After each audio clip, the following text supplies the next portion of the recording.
A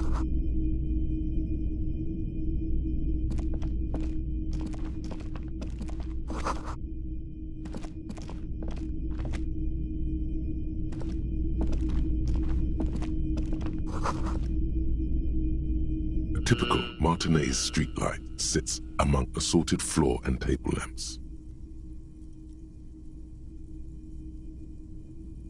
The light pole has been carefully cut, and the wiring has been redone and attached to a standard indoor plug. The light buzzes faintly, but persistently.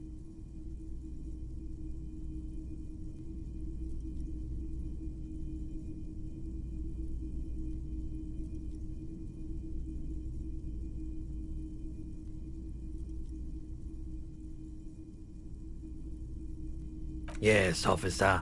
As you see, it's in perfect working order. It was brought to me to be altered. We are not here to investigate the theft of city property.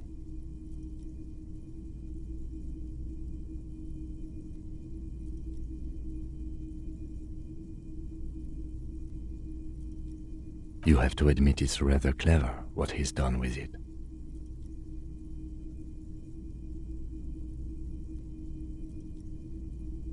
$700 real. A bargain, I dare say.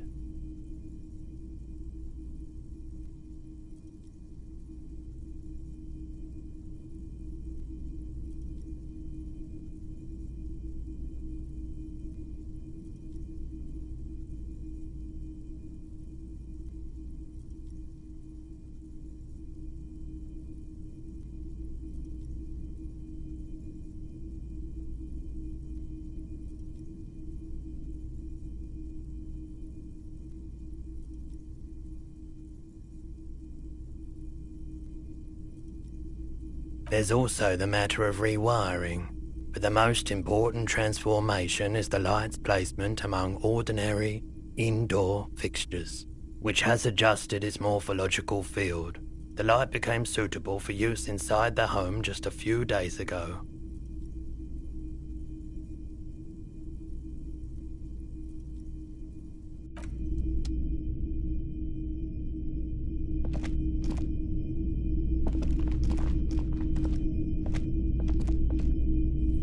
You see rows of toy soldiers guarding the rest of the trinkets displayed on the table. Some on horseback, others in rags, others yet in bright blue uniforms. All are stern and unyielding in their duty. Try to find something pretty and cool here, then use it to win her back. Yes, buy something nice, a figurine. This sounds off. You shouldn't trust this guy.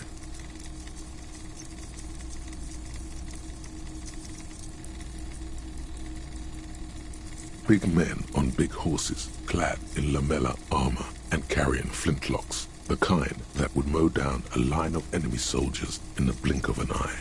Franco-Nigerian knights. I used to be very serious about these guys.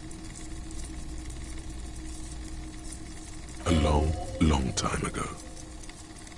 They're not all blue. These figurines also wear gold coats and caps, complemented by orange trousers. They are variously posed, wielding swords and rifles with bayonets. This is what the loyalists looked like, yes, at first. Then they wised up and got camouflage. Which ones? Ah, those. Yes, they are. I find the paint job a bit gaudy, but children like the bright colours indiscriminately. This set of soldiers isn't meant to look impressive. A few have rifles, but most of them carry pistols. Some even shovels and tall sticks. You're probably talking about the revolutionaries, yes? Yes, they are soldiers, revolutionary soldiers. I think their poverty has been exaggerated for effect. When you place them next to the royalists, it doesn't seem like they could possibly win.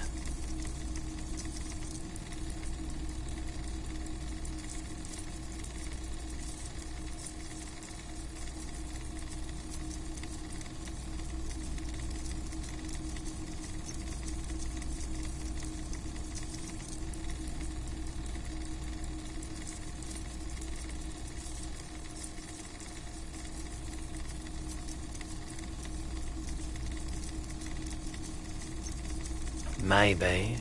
He seems to have his own take on the conflict played out in perpetuity by these toys. Might be interesting to find out what it is.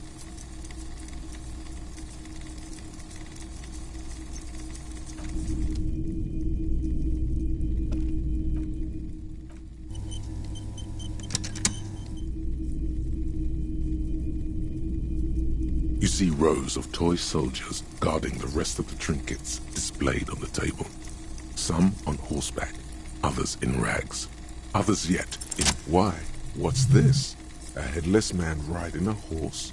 A headless man wearing futuristic tracksuit trousers that say found. Oh, that's the headless phone rider. There's been a lot of interest in that particular figurine. I had to hide it so it wouldn't fall into the wrong hands. He doesn't elaborate on these wrong hands. It's unlikely that he ever will. I've heard about it. I've heard the headless phone rider ride the headless bull. Yes, there are several competing versions of the story, but I believe this figurine is a more canonical representation. The headless phone rider. It's an urban legend about a man who rides the streets of Revachol sporting a fawn tracksuit. As you see, he's missing his head. 50 cents. Bargain priced. I'll throw in the tiny cap too. I think he's looking for it, or something. That part of the story has many interpretations. Did I mention that this figurine is supposed to be lucky? Always carry it with you.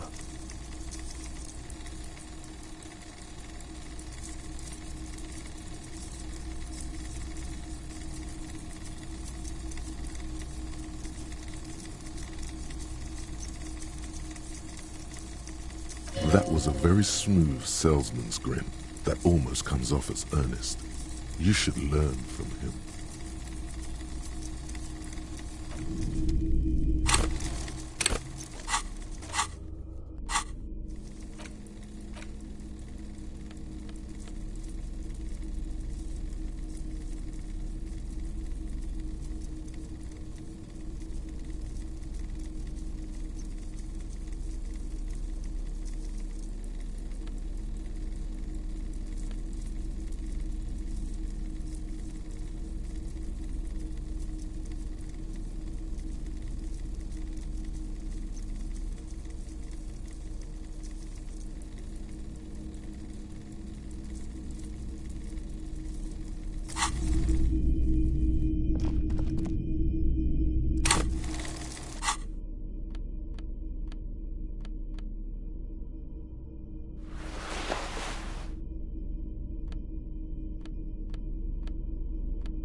boomboxes on the shelf look well-loved and well-traveled. Chipped, dented, they stare at you with the unblinking eyes of their tape reels. One especially catches your eye. Deep gold and amber plastic with a big old handle on top. A classic boombox that says Stereo 8 approved. This is you. Golden orange. A sunset suite. Just make sure it works before you buy it.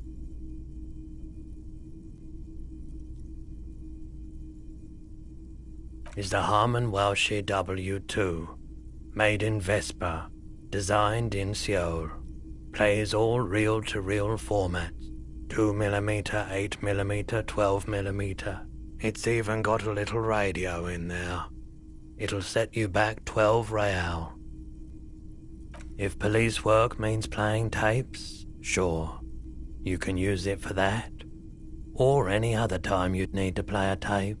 Like a beach party, with sand and sun and seagulls dancing on the breeze.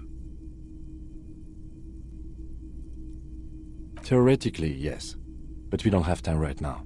It's generally murder investigation first, then beach party.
That is the unofficial RCM motto, yes.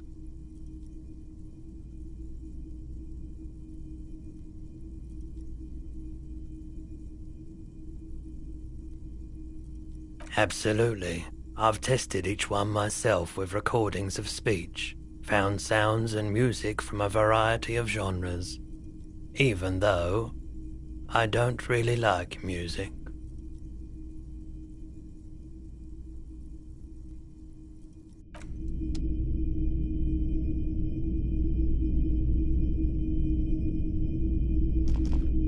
It's not often that I see officers from the RCM in my pawn shop.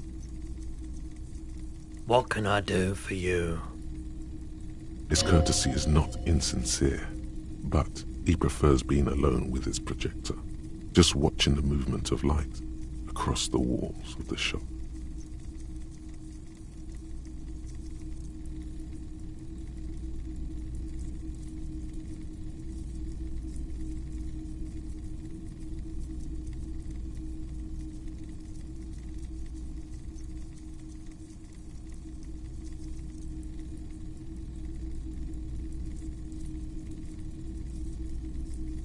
Oh no, not at all. I guess I haven't had many customers lately, RCM or otherwise. Who are your customers usually?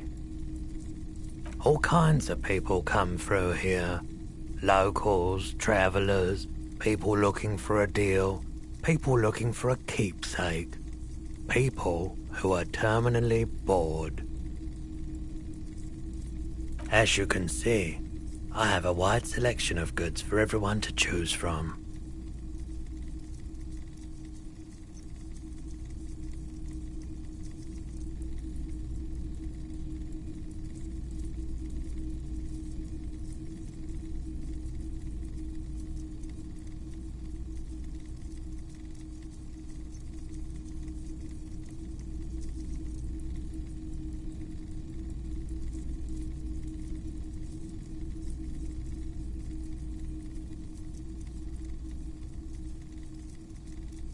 It keeps me entertained.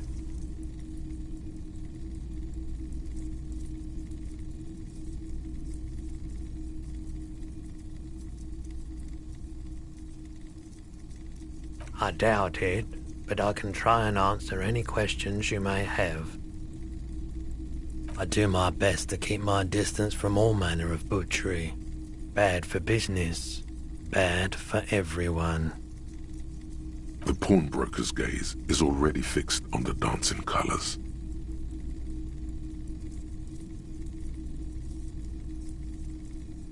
Let me have a look.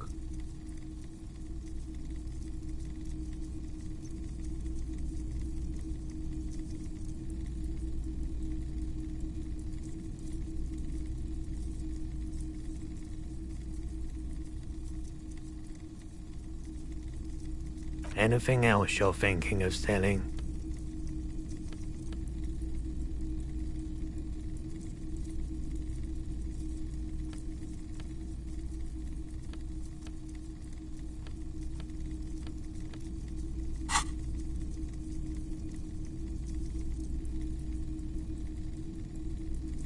Another time, perhaps.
G'day to you, officers. A burly man hangs out by the waterlock, carving up a generous serving of salami with an old hunter's knife. His eyes are fixed on a man stranded on the other side of the waterlock and on an enormous billboard that has fallen down into the canal between them. His posture is relaxed. Despite his powerful build and a knife in his hand, this man resorts to physical intimidation only infrequently, if at all.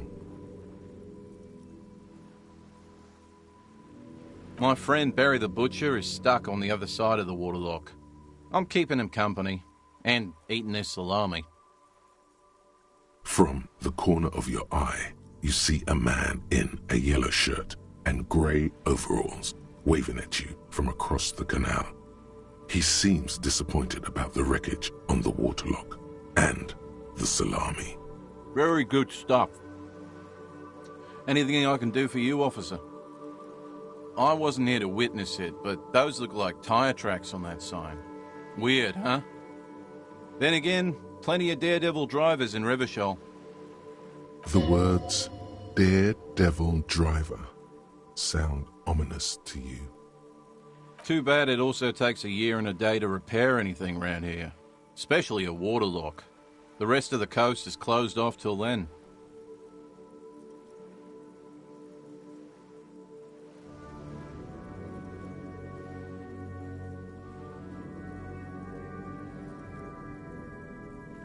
Well, there's the fishing village, an abandoned fish market, a bizarro church. Not much use to the congregation, though. There always seems to be something wrong with it.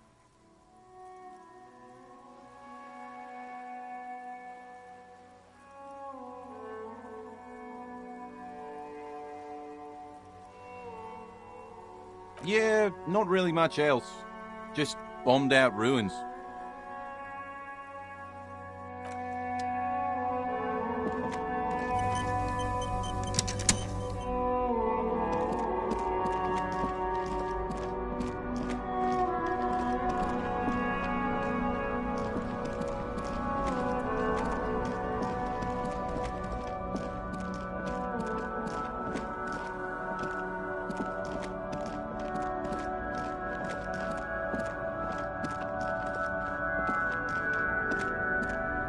shine on these sunglasses lasts a lifetime, officer. 100% guaranteed.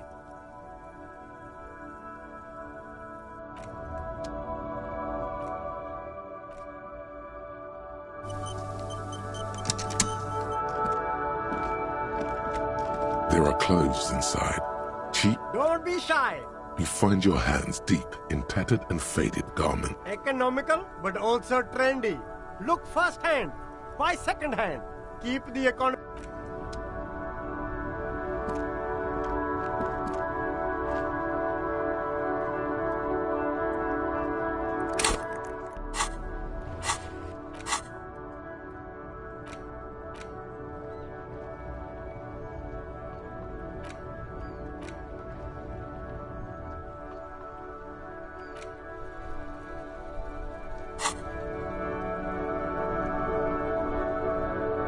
You see two lowly, defeated speakers, thralls, slaves basically, perched atop them like conquerors surveying the land.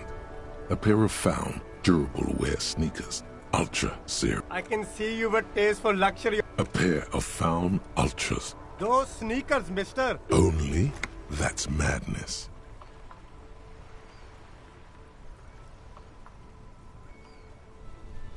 These once respectable speakers have been conquered. No, don't look at the speakers, officer. Look at the sneakers. No, don't pity them, officer. These are old Samaran garbage. Don't even look at them. Check out these super cool, fun ultras instead. No way, officer. These aren't for sale. They're bad speakers. Low-fi socialist junk.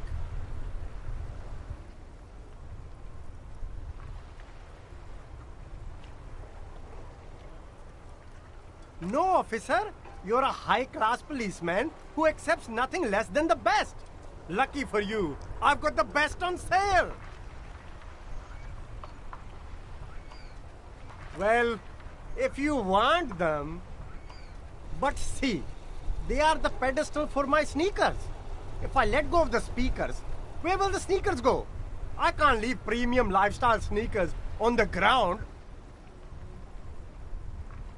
If, on the other hand, you wanted to buy the sneakers too, I could maybe throw in the speakers for little extra.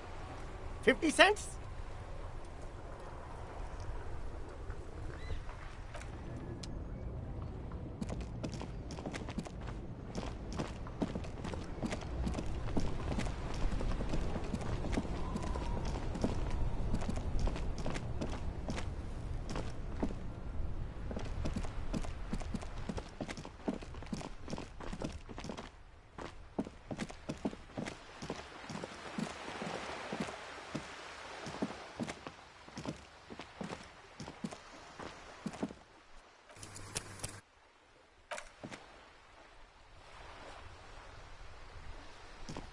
Hello, sir. Step right in. The store is open. Are you interested in a new and exciting... It's a bookstore... Whoa, whoa, whoa, whoa. Hold your horses, little girl. That is a book. They have a postcard. She is unfazed by... Board games are like little games on a table. My pleasure. Anything else you'd like to know? It's a bookstore... Whoa, whoa, whoa, whoa. My pleasure. Anything else you'd like to know? Okay, sir. I'll try to answer. My name is... Feel free to step in and browse our wares. I'm signalling that the store is open. A sudden gush of wind turns the pages of the books on the... Kind of you to... What could you do to help her anyway? Oh, no, sir. I'm happy to help Mum by luring in customers. I do my studies at home at the moment. I have to help Mum keep this place running.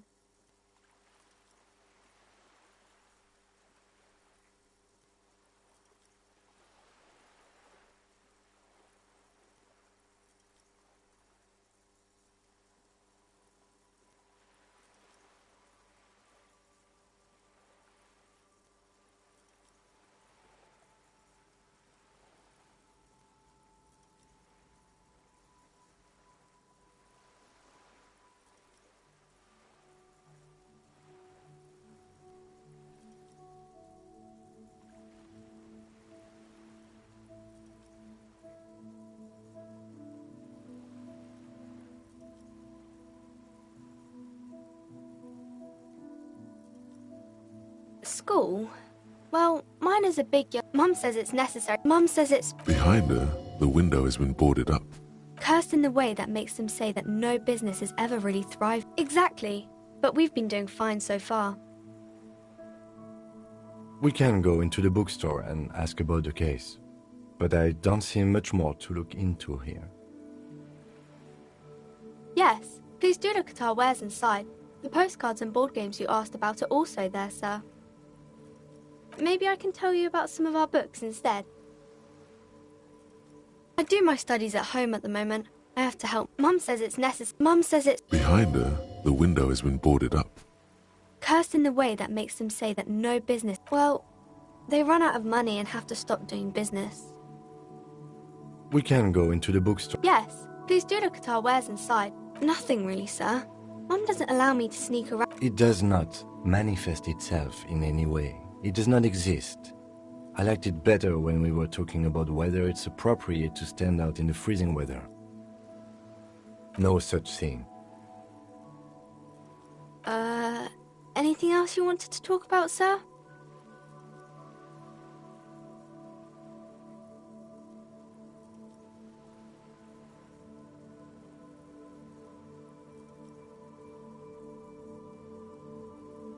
Maybe I can tell you about some of our books instead. Crime fiction is about murders or burglaries or things like that. And the work of a police... It's exciting. You don't look much like a policeman. Didn't mean to offend, sir. Sorry, sir. It's just that you don't look like Dick Mullen. Head? No, it's your... I'm not sure I understand. If you say so, sir. He's just a fictional character. He's no match for your soul. Maybe you can show me some real police work, sir. Like in the books.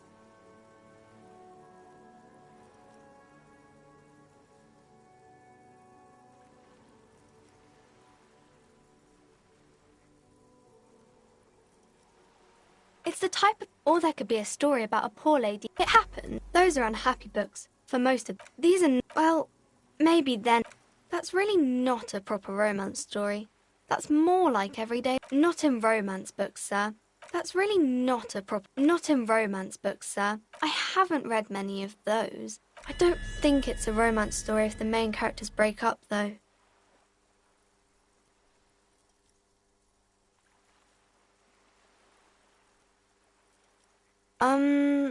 Yes. You clearly have issues you need to address. Maybe some about other books? Oh, I think that's... Seems like most people who read those books fail to get more famous from reading them. But it does make the famous people more famous.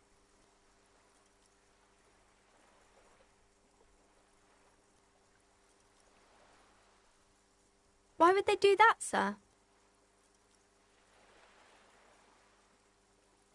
That's so cool. Maybe they'll make you a book cover picture and everything. Standing over a dead body, holding a gun.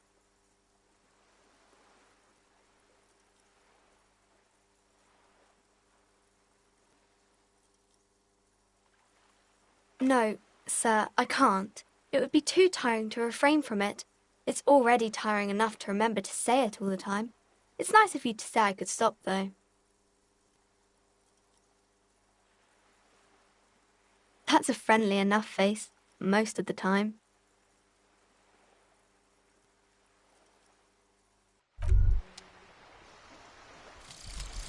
Coach physical instrument. Wait, how did you know all those hammer throw techniques? How do you know how to hold a discus? Or the world youth record in discus? Something doesn't add up here. This mushy thing between your ears didn't know the name of the city you're in, but it comes loaded with trivia about the correct chin position of a shot put ball. Could it be that? Shut up, namby-pamby. This train of thought ends abruptly. It's leg day. Straighten your rhombus muscle. It's shirts versus skins. Take your shirt off, Namby. Your skins.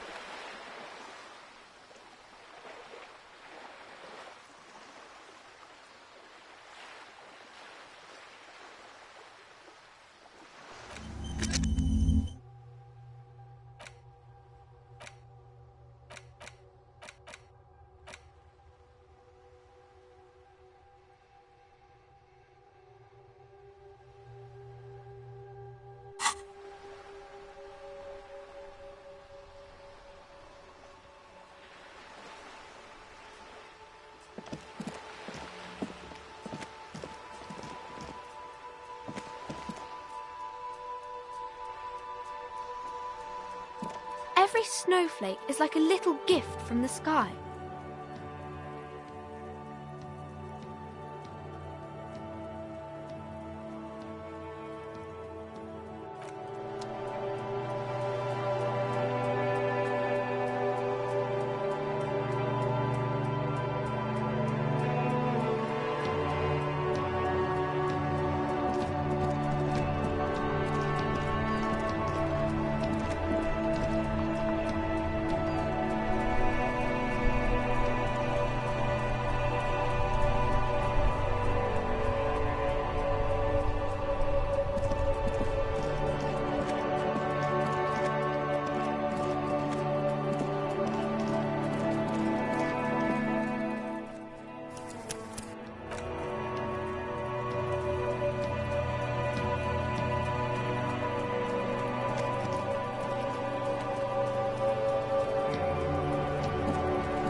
Oh yeah, nappa gumpy, Kuno!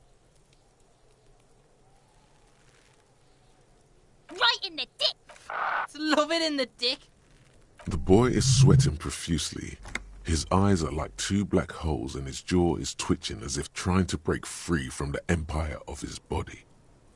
Can't talk, pig. Shit's coming up strong. Shit coming up strong. That sounds good. Joyous. You should hang out with this kid and see what that... Yeah, Kuno! Kuno's right. The rake! He should rake! The fuck does Kuno know what a rake is? We shouldn't do anything. I don't tempt such forces.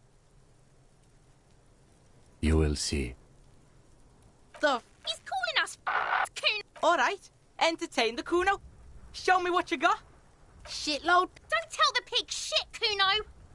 If I were to want to waste my time, which I do not, I would ask them who he is, how he got there, and the usual. You have no idea what the usual is. Kuno's... End of conversation. Very strong. You should be this stoic.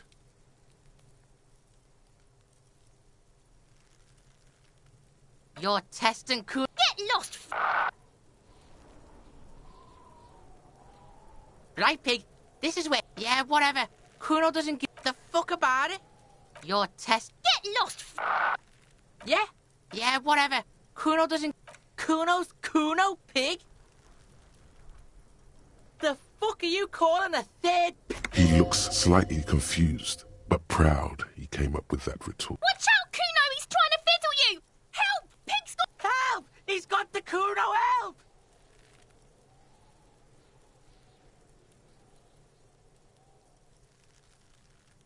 Yeah? Get out of here before the Kuno beats the... Yeah, that's right! Drag your... Don't listen. Just go.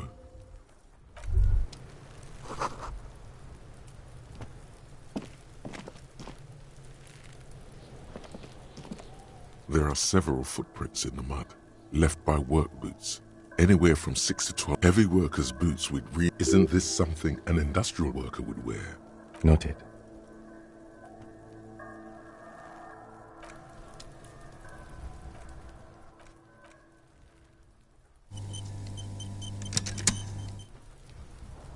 There are several footprints in the mud, left maybe more than 12.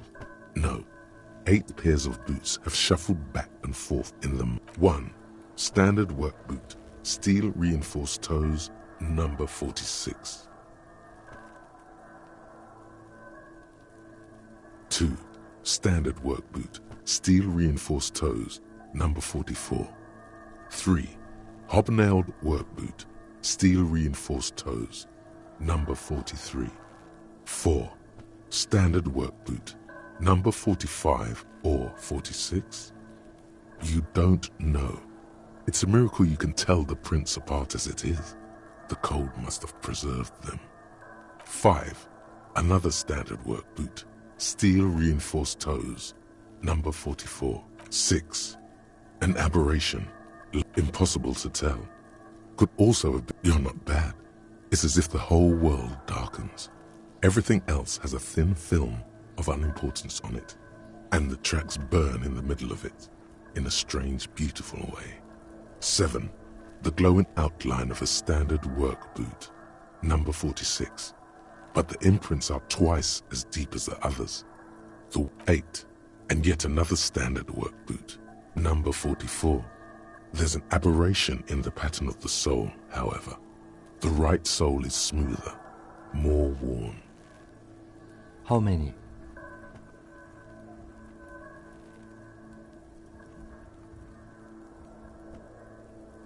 I was pretty off then. I counted 20. I never got the hang of it. Hyperopia. Do you see anything out of the ordinary?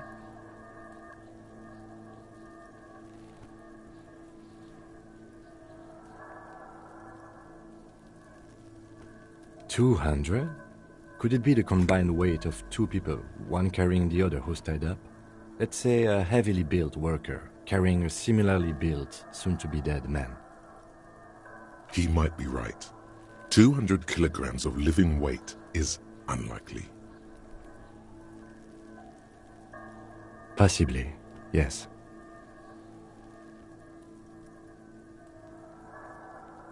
A woman or a kid? Okay, how do you know? He knows it's hard to discern sex from a person's gait. Understood. Anything else?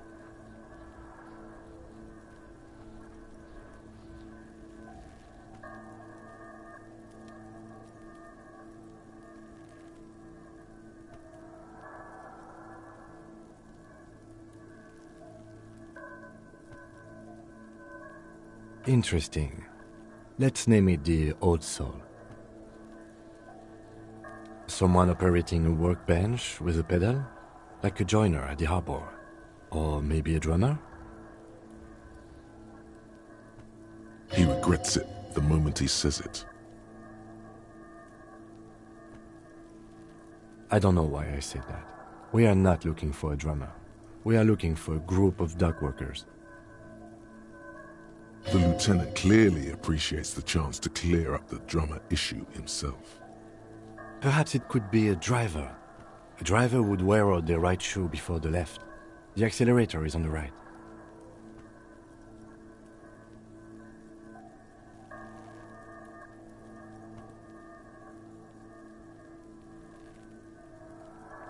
He doesn't seem to hear you, looking south toward the traffic jam instead. The machines are silent. The engines are all turned off. We should keep our eyes open around the traffic jam. See whether anyone strikes out as a potential suspect. Seems prudent, no? Mm-hmm.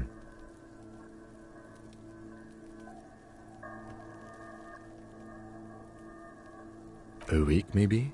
7 days would fit the time frame provided to us by the caller, who reported the hanging. It is not impossible. I pulled last week's forecast for coastal Havashol. 7 days below freezing. The day before, the day of his hanging, was the last warm day. Correct again. Sub-zero temperatures would preserve the tracks in a good state. The commotion here could have taken place a week ago. What do I think? A mob of people brought something heavy to the tree. One of them was carrying the victim. They shuffled around, especially under the tree. Then, after hoisting him up, they stood in a semicircle facing his direction. At first glance, this appears to be a lynching. Indeed, they all stood in a row here and looked at the tree.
An inconspicuous pile of the roofing material, Eternite. It's nothing. Someone just left some roofing material slanted against an old shack.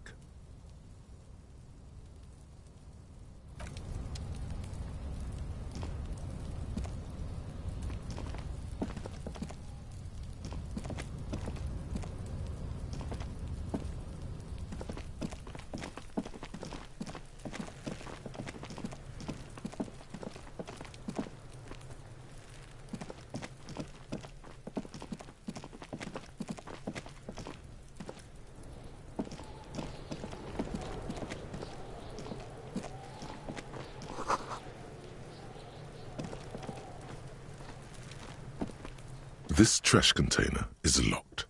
The sliding lid has a padlock that says, "Whirling in rags." There's something in there, not necessarily connected to the case, but still. Well, it is a container. Maybe you're prioritizing it. Trash, food waste from the cafeteria. They lock these containers to keep the derelicts from flocking in. Could be evidence too.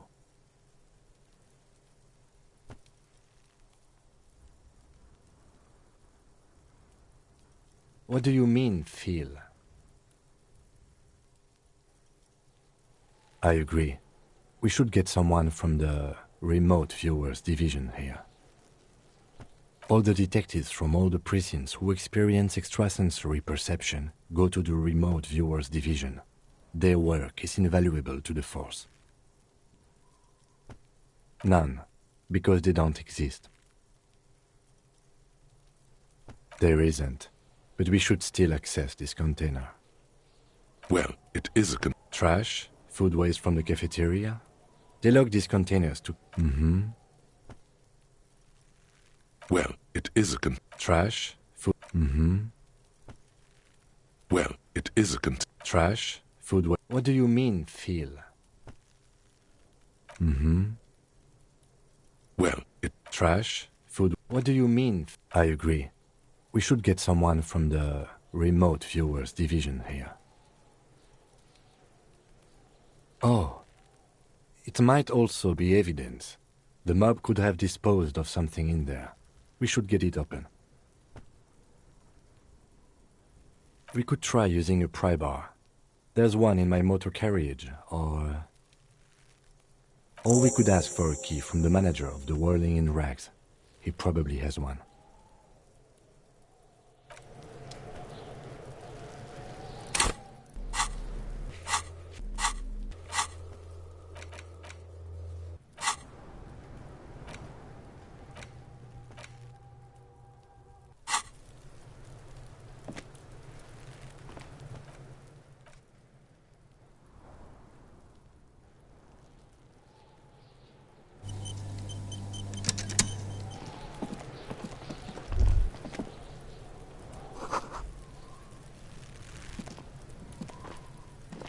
The corpse looks at you with bulging. You seem to be holding your breath. A cargo belt twists his neck. Active decay. It's okay to throw up, officer. No one is judging. He's about to blow! Cock's gonna blow, Kuno! The smell is repulsive. It pushes in from your mouth, more instant and...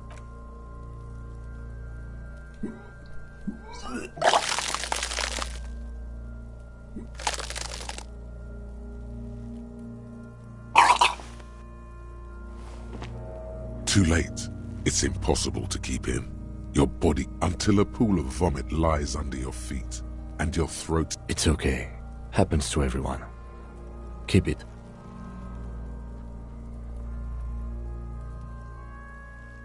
The hangover is clearly making this worse for you. You could use some ammonia to clear your head. If you can handle the headache, some officers use it to deal with cadaverine odor. I can't handle the headache. It's more likely he can handle the smell, unlike you. That young woman, the gardener, mentioned she used salts for the smell. If she doesn't have any, there might be some in the fleet store nearby. Acquiring ammonia will provide a modifier.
The tear machine stands in the corner.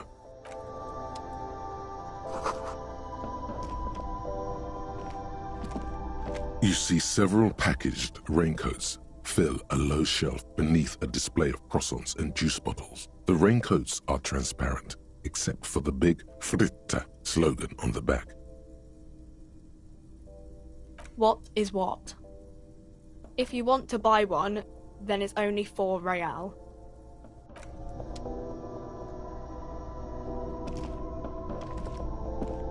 Welcome to Frit. Feel free to look around or something. What's that magazine she's reading?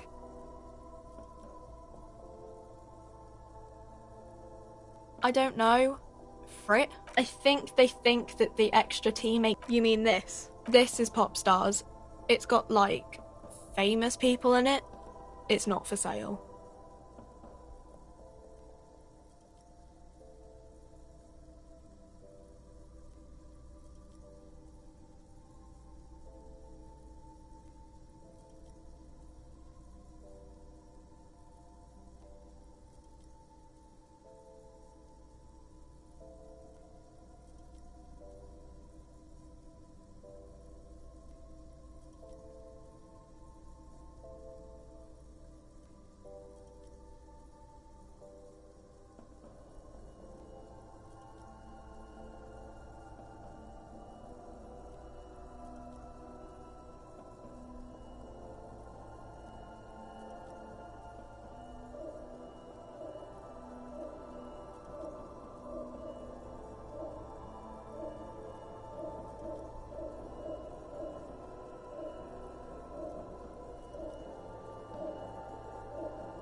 Yeah, me neither.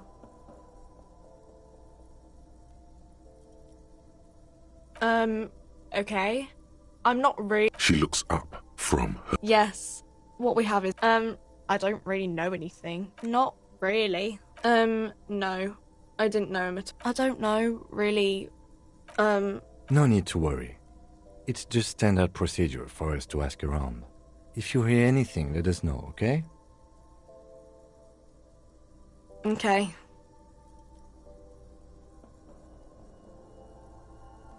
Uh-huh. Reality? You mean, what reality? Economic reality, or...?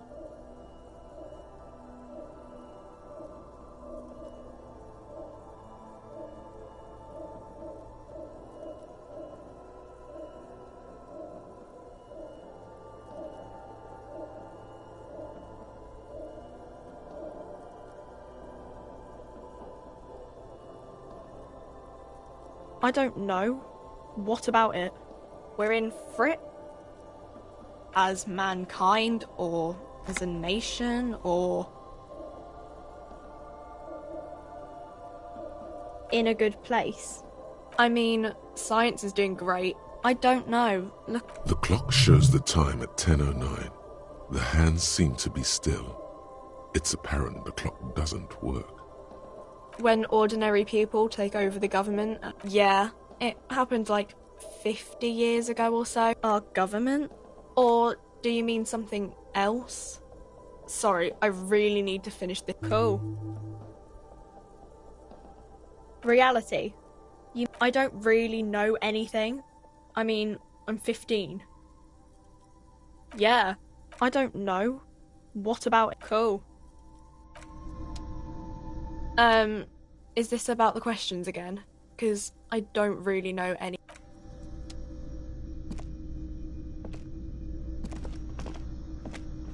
A small cabinet on the wall is filled with various...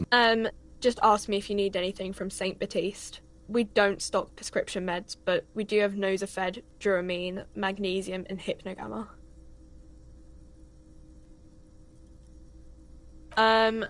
I don't know. I don't really know what Nosafed heals +1 health. St. Baptiste Pharmaceuticals. The one that sells meds out of St. Baptiste. That one. There. Okay. Don't, like, overdo it or something.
Hello again, officer.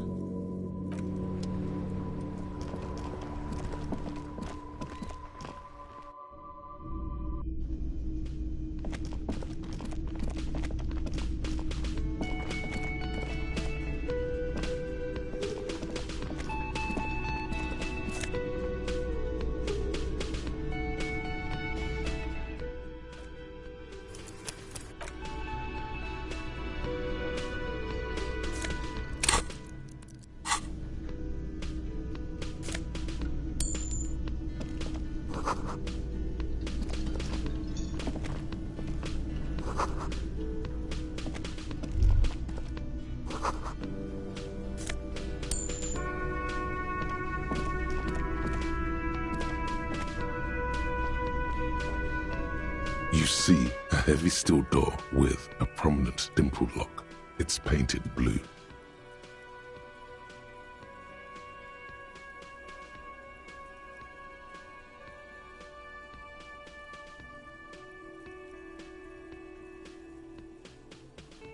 You immediately feel drawn to the color. Blue is for mystery. The cobalt blue surface feels rough to touch. The stainless steel door is flush with its frame on every side. The door stands silent, unmoved by your words. You see a heavy steel door with a prominent dimpled lock.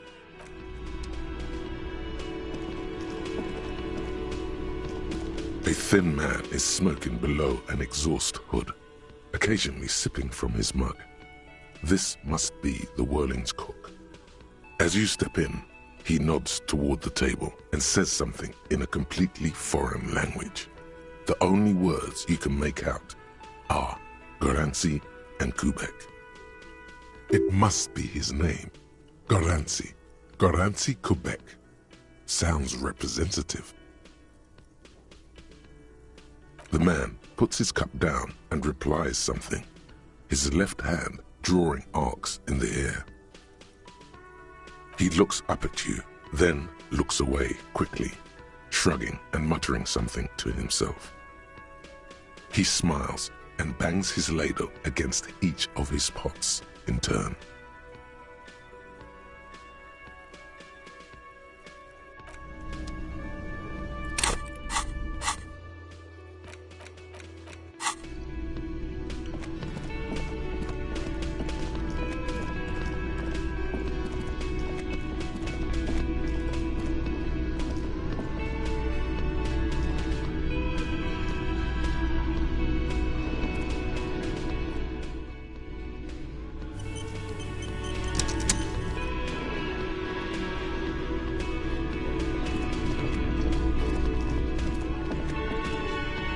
Can I help you? Mine? No, it belongs to the Whirling in Rags. Thank you for clearing that up. Why do you keep the container locked? Why? To keep the hobos and drunks out. That's why. And the neighbors too. They put their trash there and they don't pay for the garbage company. I thought as much. And are you the only party with access to the trash container? Well, yes. Us and the garbage disposal company. It seems a little callous, doesn't it? Something stirs in you. Prod at him and find out.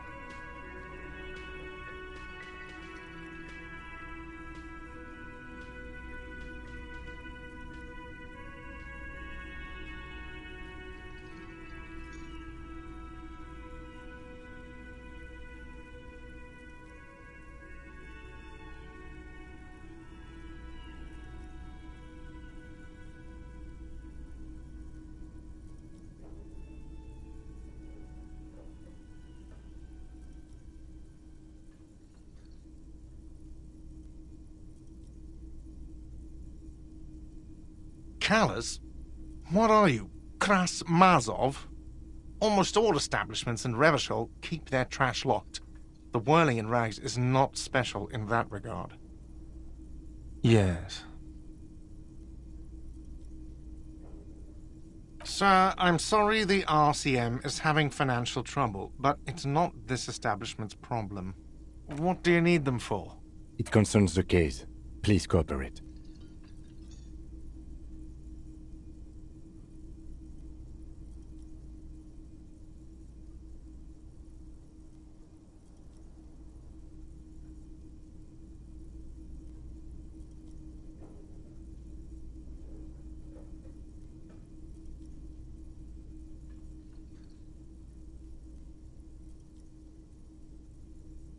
Just bring them back once you're done, please. Hey. Psst. Psst. Hey, you. Yes, you. Word on the street is you're ready to start building communism again. Yes, you're ready to start building communism again. You've built it before. They've built it before. Hasn't really worked out yet. But neither has love. Should we just stop building love, too?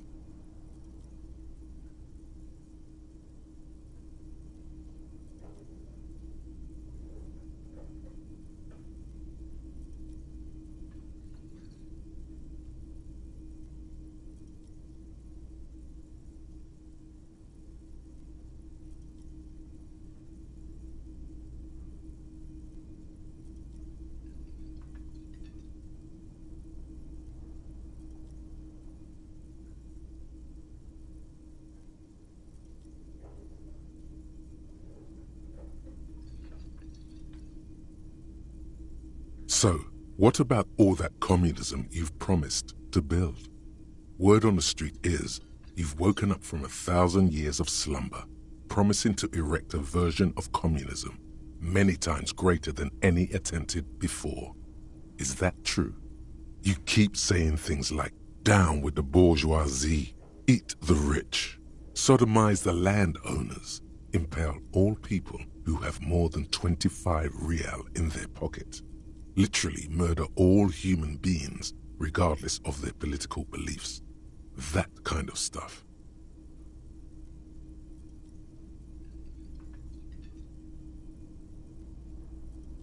Funky style. Very funky. So tell me, do you have any questions before we fire up the big communism builder? Or do we get right down to it? Failure. It's about failure. Yes, abject failure.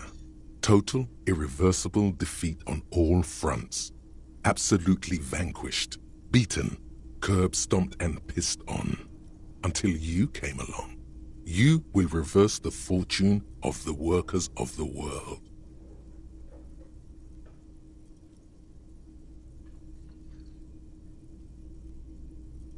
You alone, against every living thing. Against every human alive. 800 trillion real in the hands of an impossibly well-organized ruling class. Towering city blocks of bankmen who have the ears of prime ministers. Million-headed armies of nations and the love of your own mother.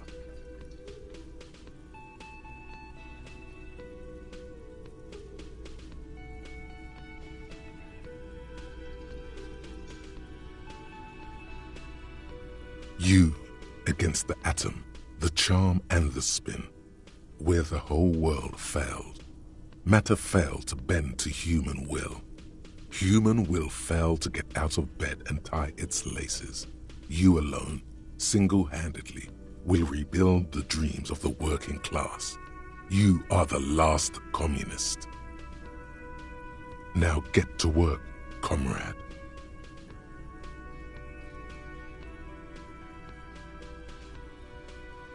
Oh yeah, get the firing squads and the animal wagons ready. Too late to back out now. You can't make an omelette without breaking a few million eggs.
This trash container is locked. The sliding lid has a padlock that says, "Whirling in Rags."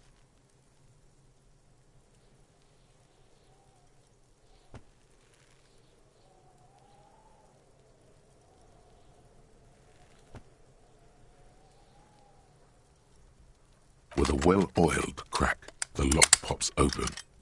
It should now be possible to simply raise the lid. Don't. Maybe you shouldn't.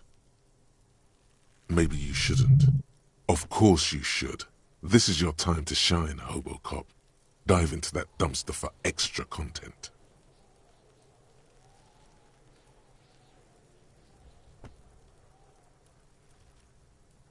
There is, but you won't like it. Sweat forms on your brow. Your hand is still on the lid. The smell of rotten food rises to greet you. You see soggy cartons, dirty rags, and organic waste. We're just in time. This hasn't been emptied for over a week.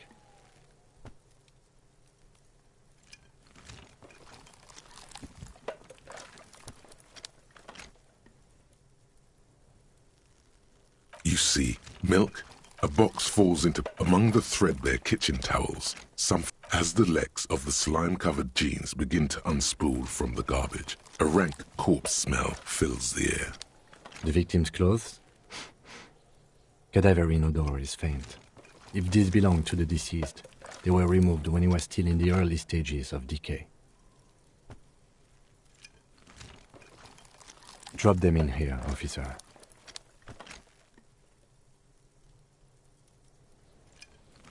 Guitar-marked blue jeans. Pockets empty or emptied. He wore them with a belt, too, a white belt. The loops appear stretched, but...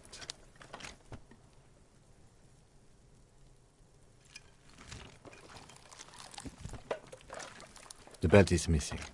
That's it. Do you see anything else in there? I have another bag here. Something slimy catches your eye. A drab, long-sleeved shirt, olive-colored, appears from the food waste, dripping. This is a military-type overgarment. No label or serial number. This is the kind of rib-knit shirt that's worn over light armor to conceal it in an urban scenario. Anything more?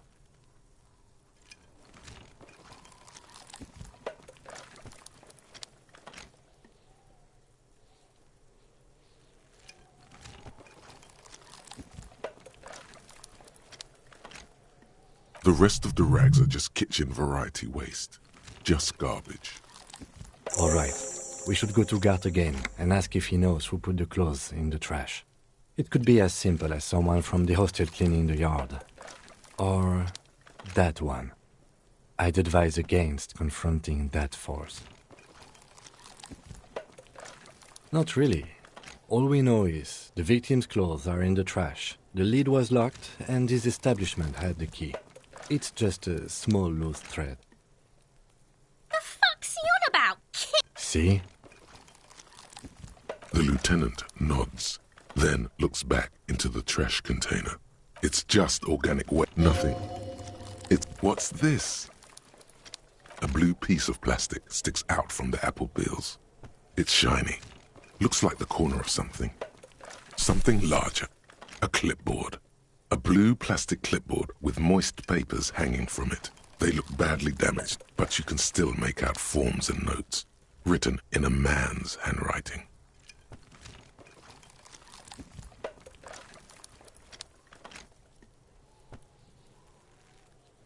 Officer, is that your paperwork?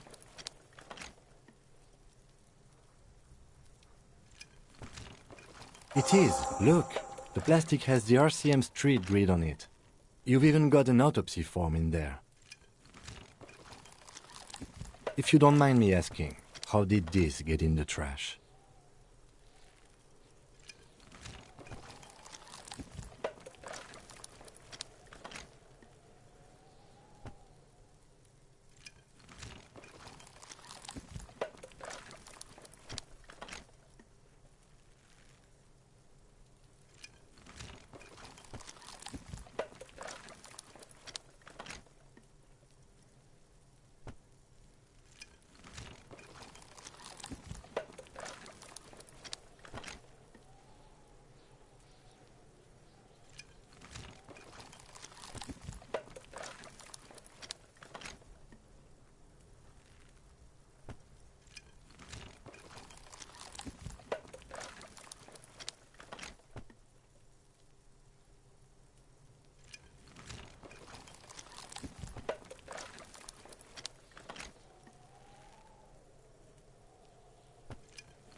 Officer, this is an official piece of paperwork.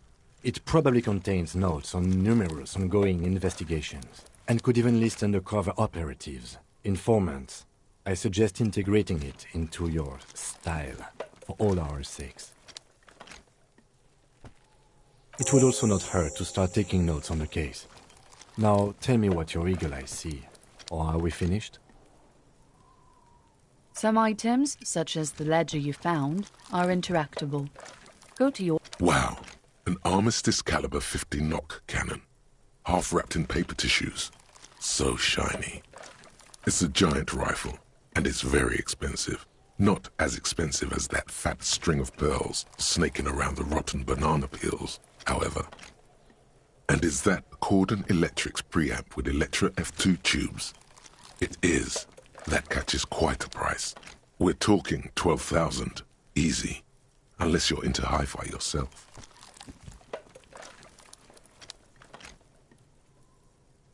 That's too bad, because none of those things are actually in there. There's just food waste and crisp wrappings. All you see is a broken mug with a racist depiction of the Yellow Man frolicking in saffron. Only in its social sensibility. You've acquired an interactable item. The container sounds a muffled gong. That's one thing off the list. I think we got it all. As you turn, a bright light catches your eye, making you squint. From a distant sunset, a stage light, flash photography, nowhere in particular. It's just what superstar law officers do. They squint at lights, and they solve shit.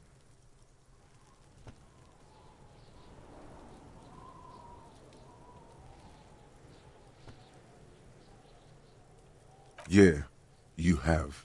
You're a big dick cop, Dick Mullen, Salam Rocky Bayi, badass on-the-edge disco cop. Time to recede into a ludicrous fantasy world. Here we go. Camera. Lights. With a sudden flash, the world freezes around you, and you along with it. In an iconic monochrome solution, a black silhouette against a rasterized orange world. It's on.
It's the ledger you found in the trash. A pitiful cabbage of white and yellow papers hanging from plastic board, barely held together by him. There's a piece of toilet paper, or is it cleaning tissue?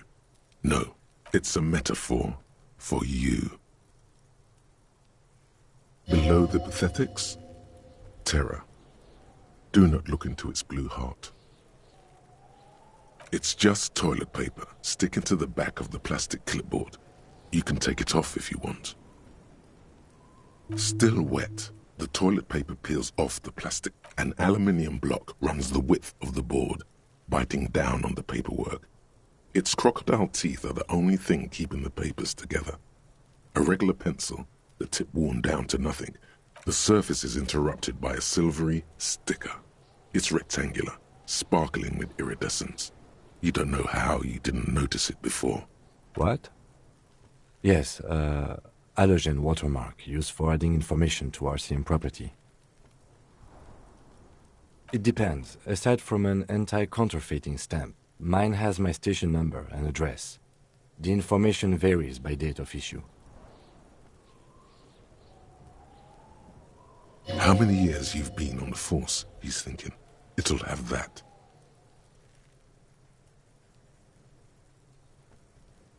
It depends. How many years you've been... Any capable light with the right wavelength will do. All RCM vehicles have had lights designed to reveal halogen watermarks. Mine too. This means you can read the watermarks if you just turn the lights on. Okay. While a bunch of sodden papers sag from the clipboard in your hand, it's a sorry sight.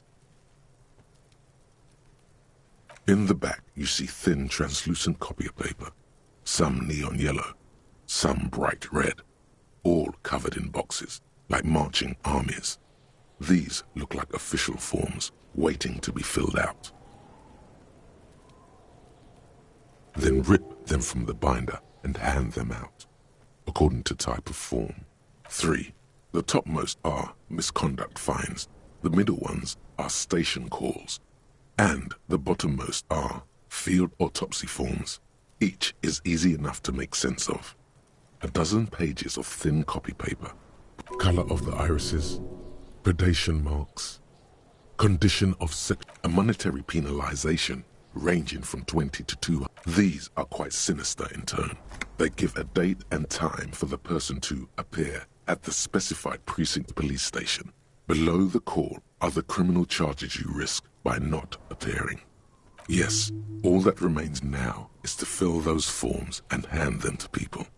Fines for wrongdoers, interview requests for bad guys, and field autopsies to dead guys. The rest of the stinking cellulose is much worse for wear. Being sandwiched between the board and the rest of the paperwork must have spared the fragile copier paper. They're not exactly white. They're yellowed in patches by sunlight and alcohol, and covered in dense blue handwriting. Ink escapes into watercolor patterns, reaching its tendrils across entire pages. The paper itself is checkered, with faint red lines, forming short paragraphs.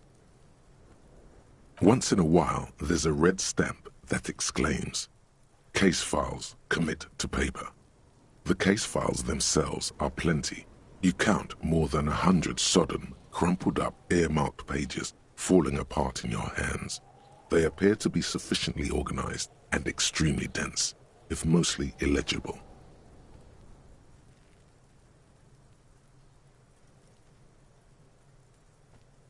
Work, strife, poverty, the Jamrock Quarter. These are handwritten logs of investigations dating back to January 51, this year. The exact number is hard to estimate due to missing pages and an odd naming convention. But there are at least 20, maybe 30 cases undertaken, not completed, mind you.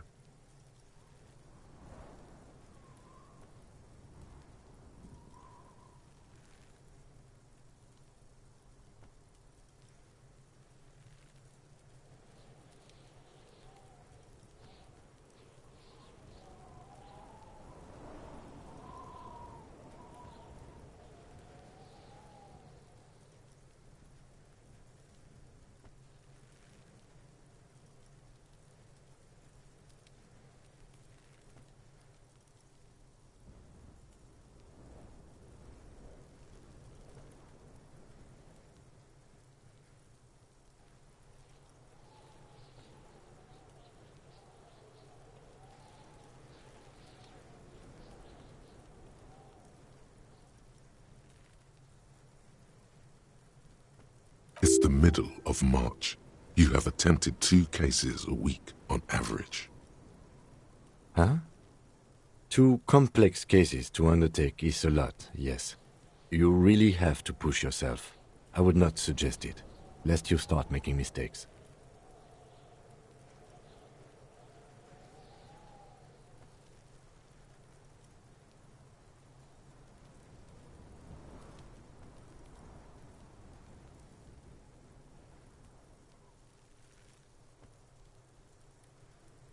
Two?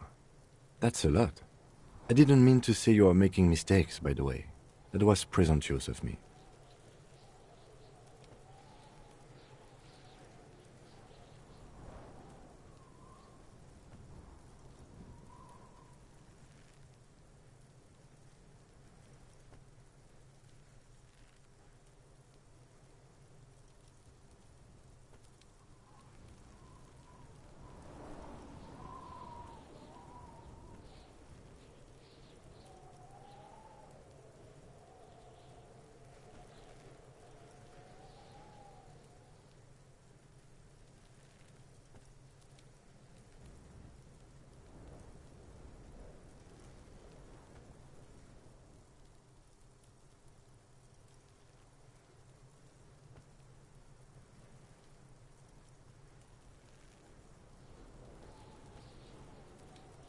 That's okay. We all do, sooner or later. Like a fan of gills, the checkered papers dry in your hand. The handwriting is extremely dense, if mostly illegible. Yes, it appears you employ a, shall we say, robust yet literary system. Each investigation has its case number written on the margins. Yet, still more tellingly, most are accompanied by a name. Yes, all caps. One is called The Next World Mural. Another, The Square Bullet Hole Murders. Another yet, The Unsolvable Case. Others appear more light-hearted. The guys on a couch in an unexpected location, and the murder at the hookah parlor. Even the rare article-free collapsing tenement. Murder features prominently throughout. It's going to take an effort to piece these case files together, but it can be done. Once you're done inspecting them up close.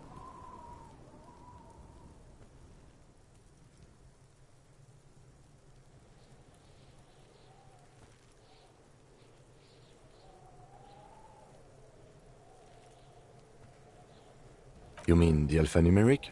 Officer, precinct, time of arrival at the scene?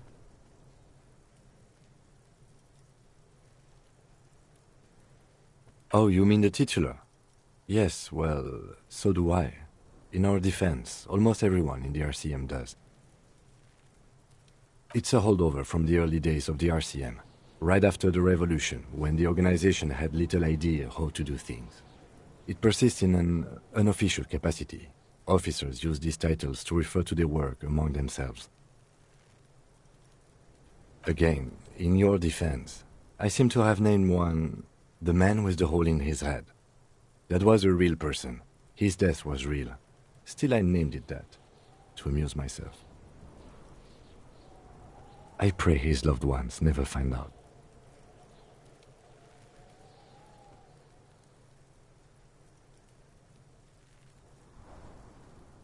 Rail spiked through the head.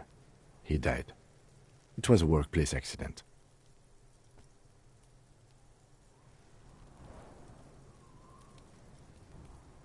There is, for precisely one more. 15 pages near the end remain untouched by the damage. The checkered grid forms a structure of passages, breaking the case into subtasks to accomplish.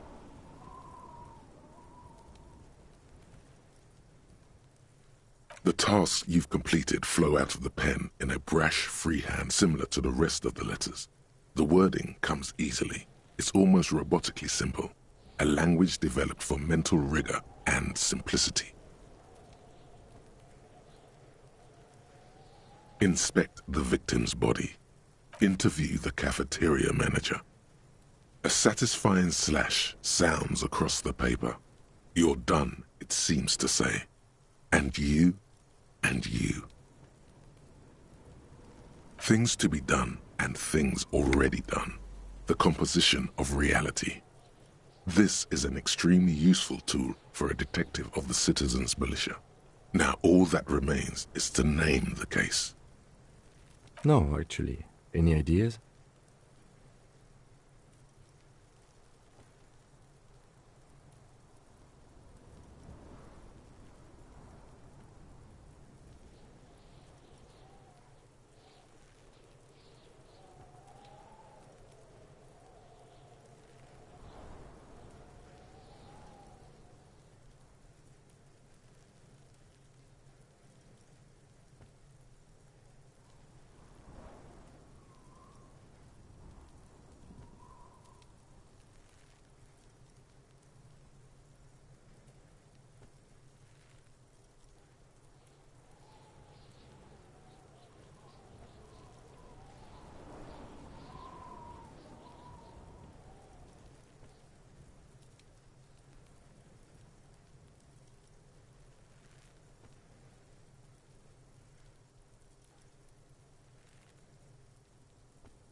Great. That's great.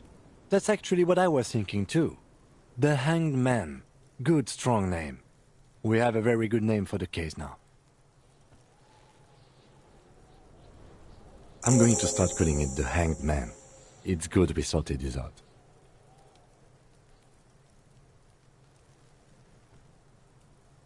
You don't exactly close them, so much as distance yourself from the smelly papers. They're a little further from your nose now. It's made of dark blue plastic, hard enough to beat someone to submission with. The edges are rounded, however. The U4 size board feels thick and heavy in your hand. Light shimmers on its wet surface. On the back you see the embossed letters, RCM. Blue. The blue heart. Don't look into it.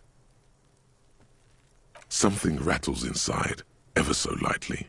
Is there a hidden compartment? The plastic shimmers like lapis lazuli, but it is not see-through. You cannot see to its center. With your hands, U4-sized pages hang from the clip screwed to the top of the board.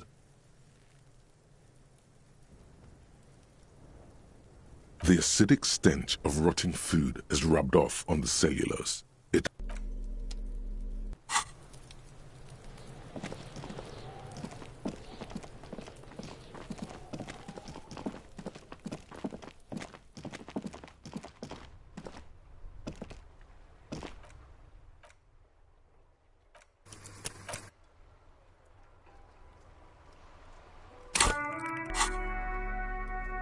It's the ledger you found in the trash. A cabbage of...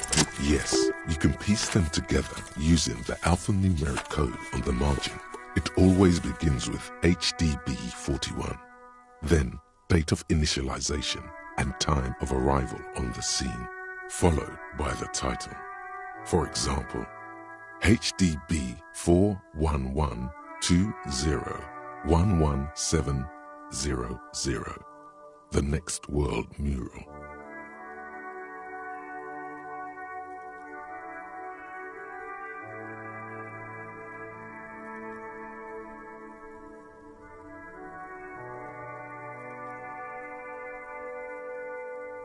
Why, yes, your precinct number is 41. Every last alphanumeric in the files begins with it. And these are your case files. It's safe to say HDB are your initials.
I got nothing here either.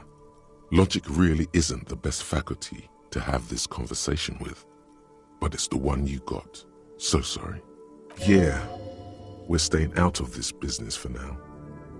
HDB is bad news from yesteryear. It's shit, honcho. It takes about half an hour to piece one together using the system you've devised. Where do you want to start? This one is relatively easy to reconstruct. Overnight on 1202, a graffito, nay, a mural, appears on an 8-story tenement overlooking central Jamrock. The building is a sparsely inhabited ghost tower, part of a failed real estate development called Grand Couronne. The mural is enormous. 2 silhouettes, a man and a woman, are kissing. The text cut into their form reads,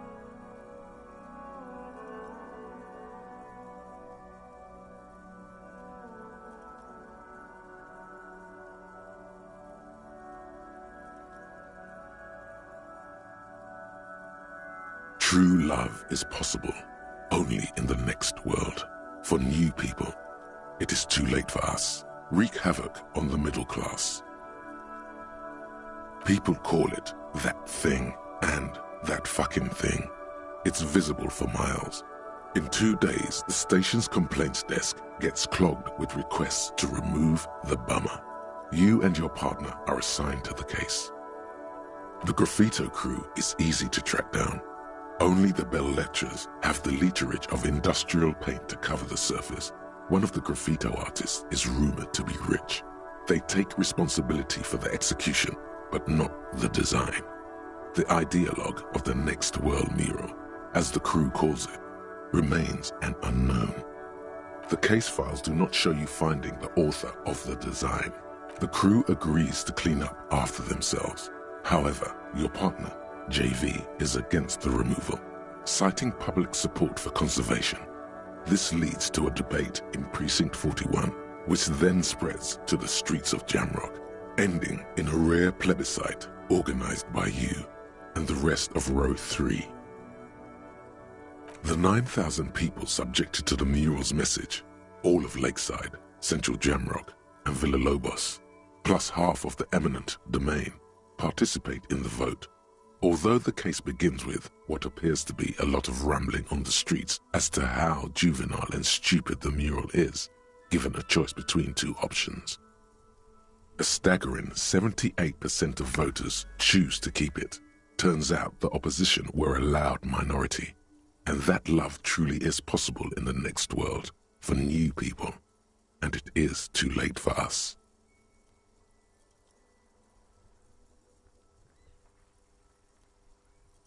Did anyone ask you what you believe in, man with the smelly toilet ledger? What do you want to tackle next? Or are we done? AKA Leslie and Burke, AKA the public indecency drunk and the property damage drunk, is a cursed case. It has been passed from unsuspecting officer to unsuspecting officer for 10 years. On January 29, the unsolvable case made its way to you. Why you accepted it, it is unclear. Every officer, and indeed most civilians in Jamrock, know it's unsolvable. Leslie will always take his pants off when he's drunk. Burke will always trash everything. It's just what they do. It is their nature. You cannot change the nature of a man, and you can't lock them away because public indecency and small-scale property damage are not punishable by incarceration. The only way for Leslie to stop flashing his genitals to bypassers and for Burke to stop dismantling signage and rear-view mirrors would be for them to stop drinking alcohol, which, in their 40s or 50s, it's hard to tell because of their distorted features, is a medical improbability on par with you ceasing to produce the expression.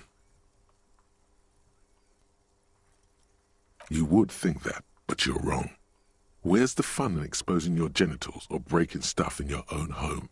No, Leslie and Burke are on the corner of Main Street and Perdition, because that's where the action is. Threatening, fines, dragging them to the station, locking them up in the hellholes they live in, locking them up in the station, hypnotherapy, even trying to get the local gang of Zemyaki to take them out. The Zemyaki gave them ethanol, so Burke and Leslie would expose and rampage even harder.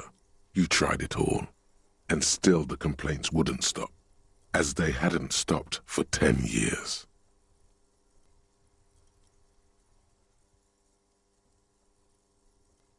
It's plain to see from the files that you, Satellite Officer JV, and Special Consultant TH, had more important cases to attend to. You uncover cross-reference to several ongoing investigations, each brought to a standstill every time you drive down Main Street. Because there they are, on the corner of Perdition. And what is Leslie doing?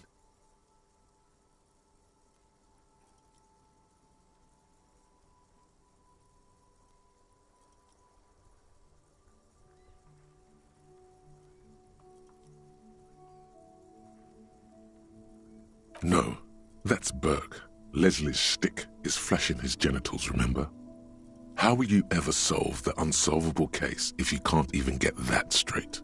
Well, turns out it's pretty simple. The case becomes considerably less comic one day when Burke takes a swing at your ledger. He must have confused it with the property he likes to damage, but the joke's on him. You're also drunk. Drunk out of your mind on potent Pilsner. You slam the hardened plastic board in his face, then proceed to beat him unconscious with it. In the process, the ledger sustains damage. The compartment within, reserved for permeable documents, is jammed shut. You stop your assault on the now unconscious Burke to open it, but are unable to do so. The officer began to cry, reports Leslie, who, at this point, is tending to Burke. He came at us, and at us. I think he was trying to kill Burko. While trying to kill Burko, you slowly come around. The permeables compartment is open. You've smashed it open on poor Burko's kneecaps. The good news is, Burke can't walk anymore. Can't get out of his apartment, an invalid. With Burke to tend to, Leslie cuts back on the indecent exposure. Maybe he flashes his genitals to Burke, who knows, but both drunks are off the street. The complaints stop. The unsolvable case is solved. Which is also why the officer responsible narrowly escapes a disciplinary hearing. The end. Do you want to read another one? Not much has changed in the meanwhile. A bunch of sodden papers still sags from the clipboard.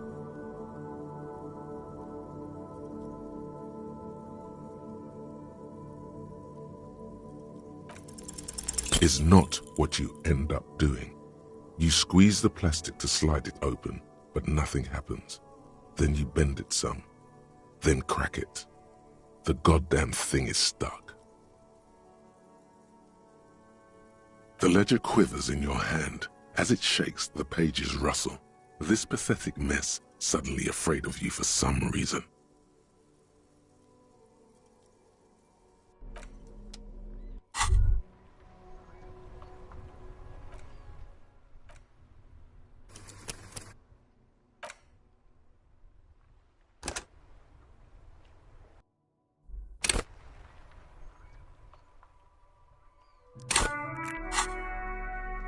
It's the ledger you found in the trash, a cabbage of papers hanging from the board, with the permeables drawer inside. It's barely held together by a clip. Then it's proving to be harder than expected. You just don't have the intellectual rigor to patch the quilt back together. Try again later.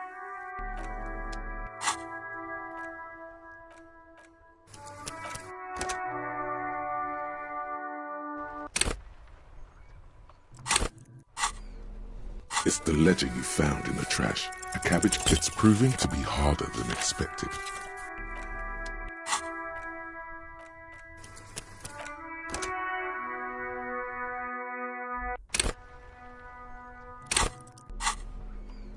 It's the ledger you found in the trash.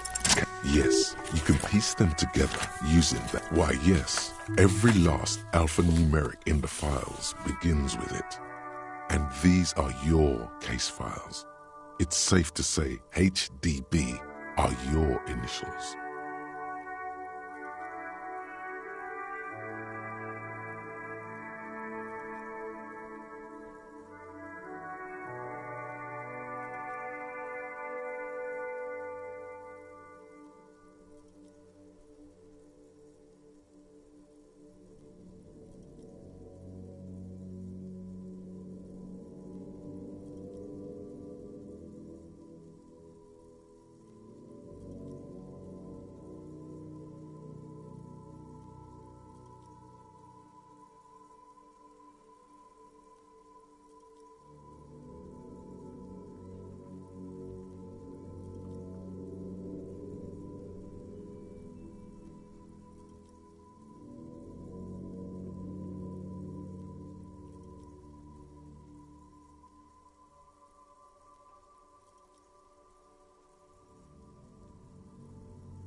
I got nothing here either. Yeah, it takes about half an hour.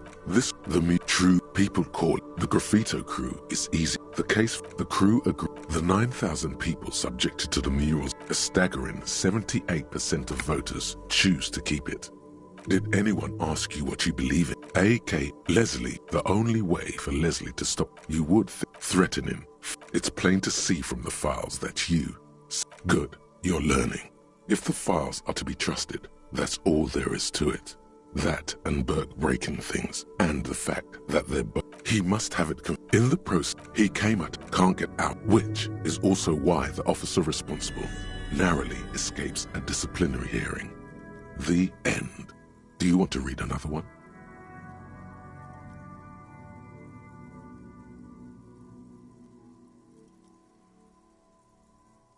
Not much has changed in the meanwhile. A bunch of sodden papers still sags from the clipboard.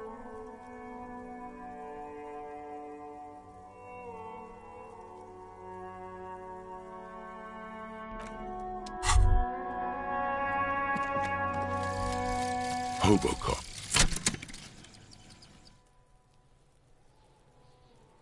Technically, you wouldn't be a cop anymore, but a hobo. That would mean game over for the cop chapter of your adventures. But who knows where the hobo part takes you?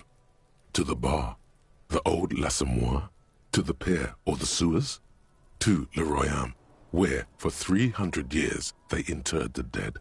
You could plunder royalist crypts for long-forgotten triple malt bourbon, then fight the Aramakan beast that lurks the bottommost sepulchres.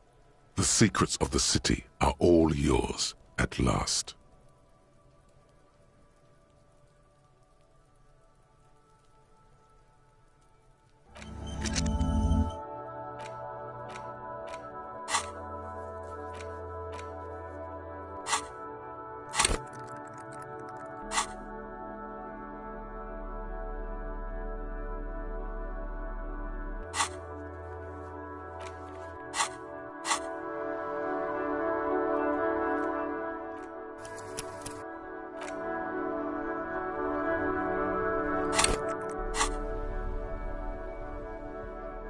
It's the ledger you found in the trash, a cabbage of papers hanging from the board, with the permeables drawer inside. It's barely held together by a clip, then made complete by the faint The two sides of the board appear slightly misaligned, like a drawer that's come off its slides.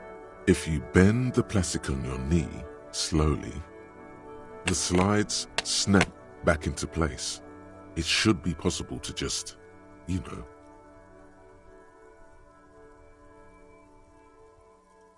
Without resistance or sound, the two panels move against each other. The compartment is now open. 2 ticket stubs and a handmade postcard.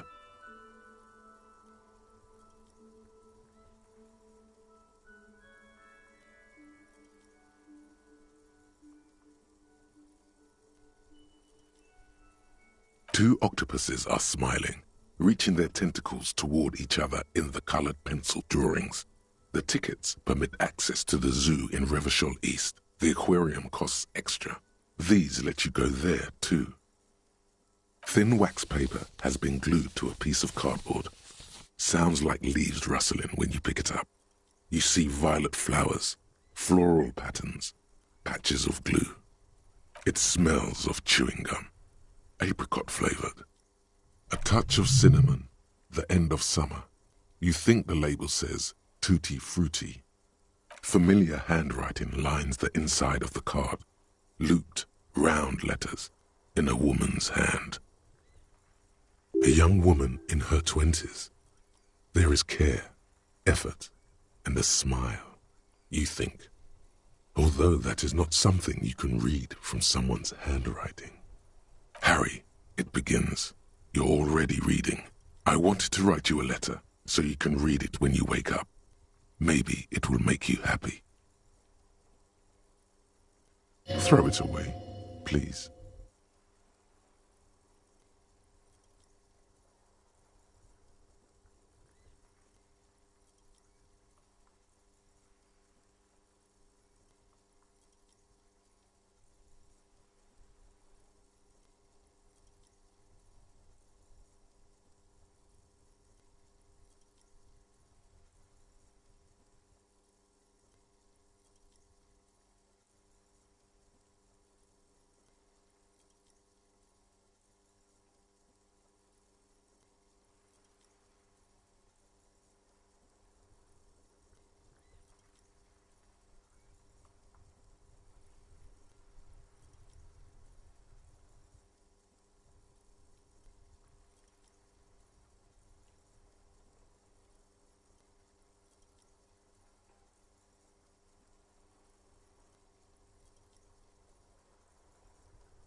A merciful wind blows in from the bay of Revachol, dusting the ground at your feet and raising newspapers far away. You feel the card slipping into it. Your hands shake, holding onto it. Every morning when I step out and you're asleep behind me, it says, I find a little piece of sadness in me. I carry it in my chest down Voyager Road. Every step I take, it grows. By the time I reach the fuel station, it has filled me entirely. I step onto the light rail and look back. Sparks fall from the bow collector. I know it will be like this until late afternoon, when I get off the 42 and walk back to you.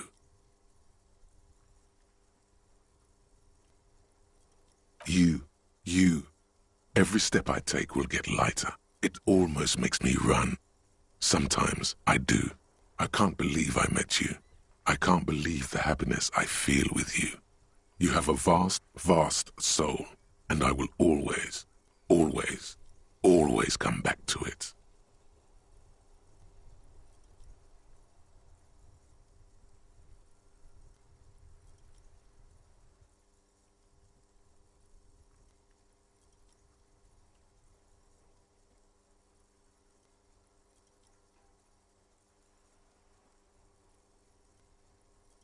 Kisses, kisses, kisses.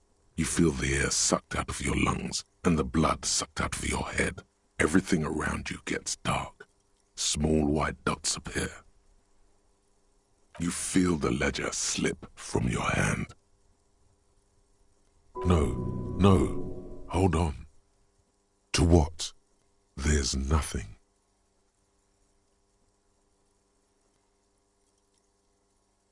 Detective, is everything all right?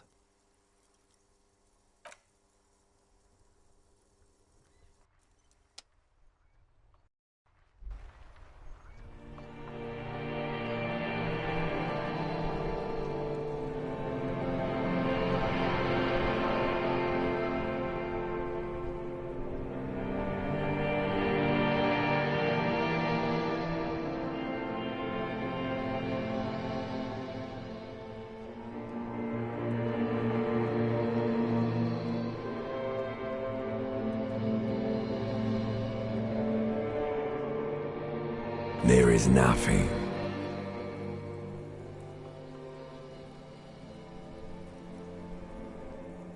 Again.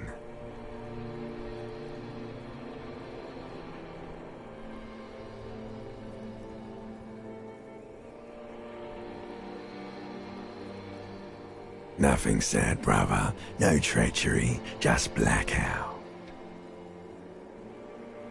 Well, almost nothing. There is the ground below you, that's still there. And the small light that's on, fluttering, somewhere in the basal ganglia. That's me. Blue eyes, that's me. Who was what?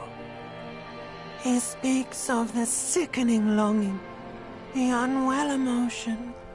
Even in the darkness he's grasping for it.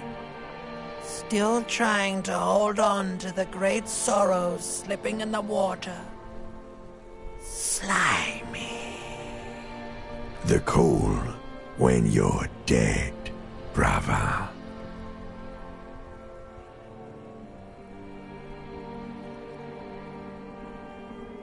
Here in the paleo-mammalian cortex, we call it the shadow.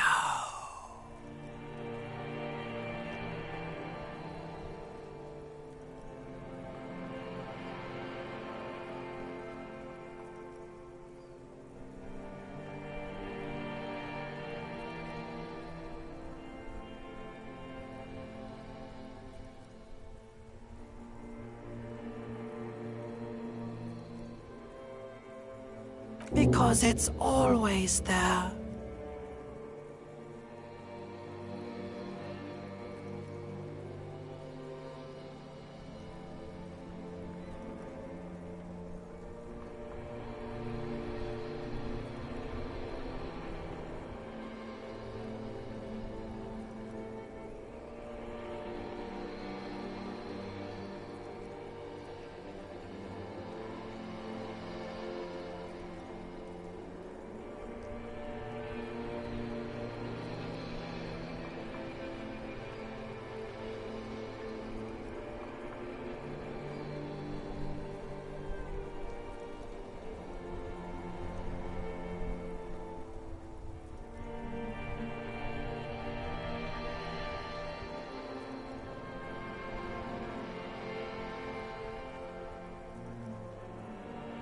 There is no Voyager Road. There are no roads, no houses, no lights in the windows. It's all on pause.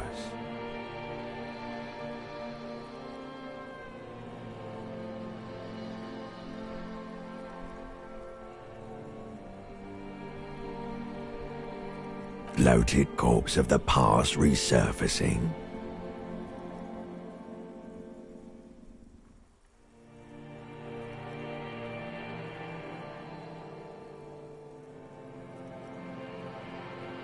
Beautiful.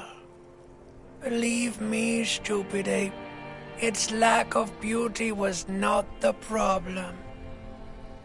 Bloated corpse of the past Don't prod at it. It will start moving again. You think they would let you? Until you disintegrate into biomolecules? No. Someone is breathing on your face now, inspecting your pupils, stupid idiot. Yes, they're pouring something on you. It's in you. And It's delicious. Glowing lights on a dashboard emerge out of nothingness. In the upholstered cabin of Lieutenant Kitsuragi's motor carriage, seated in the driver's basket, the air is thick with leatherworks and heavy fuel oil. Cold water runs down your chin. Drink. Water.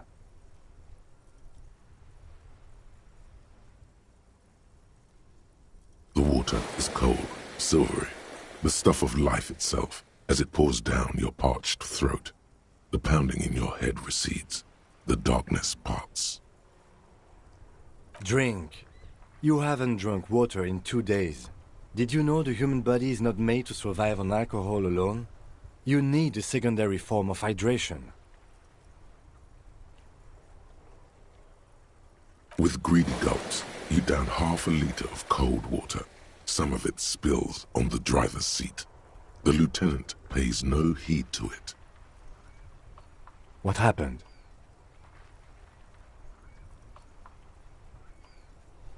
You were reading your paperwork. Then you passed out. I carried you to my kinema to take you to a hospital. Then you came to. 10 minutes, maybe.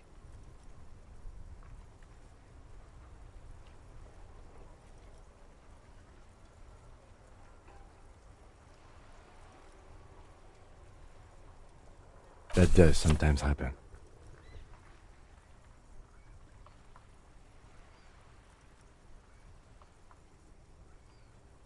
You dropped this. Are you okay to proceed? Good. The Ledger of Failure and Hatred is a special item that can be used both as an interactable and a tool equipped in your held slot for skill bonuses. Find it under the Tools tab in your inventory.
wrinkled woman does not greet you. She nods along to something on her radio. A photograph is clutched in her hands, and there is a warm smile on her face. It's the warmth of a winter night's fire. Maybe she could give you comfort and shelter, some cigarettes and food money. Maybe she's your... Nothing. Her smile just keeps widening. Her hair is grey like lead. No response. Wherever this woman is, your words fail to reach her. Wait. She's just a distracted old woman. Better to leave her alone.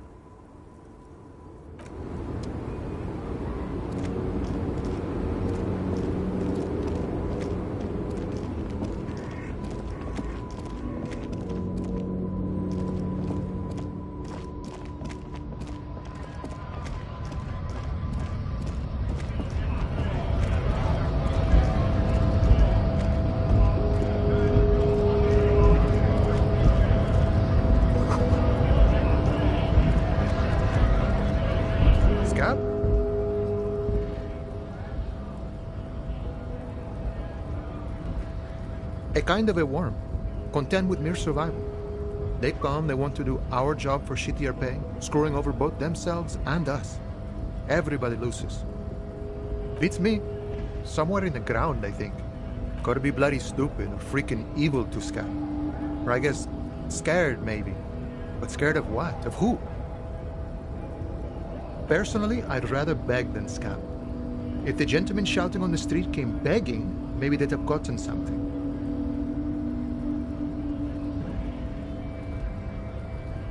We've explained the matters, but they don't listen.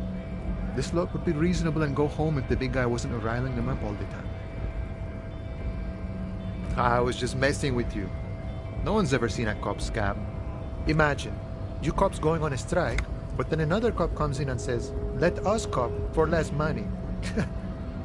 Speaking of, what brings the RCM here? To the wild north? Come to see the strife? Murder, huh? That sounds like a lot of hard work. You'd never see me investigating a murder.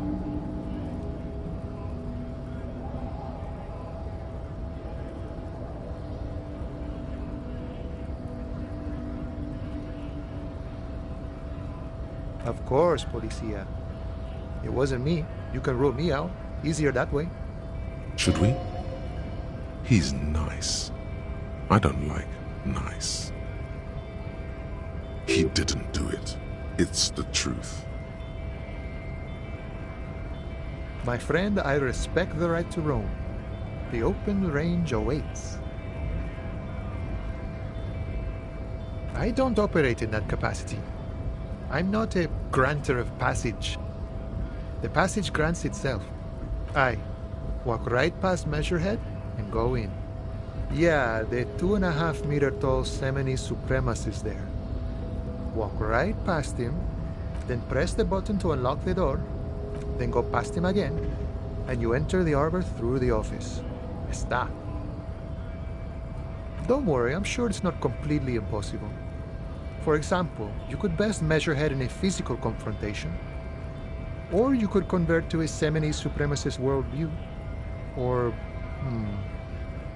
maybe it actually is completely impossible. Not yet, no. He's incredibly strong. Nothing a couple of solid hooks from Dexter and Sinister won't fix.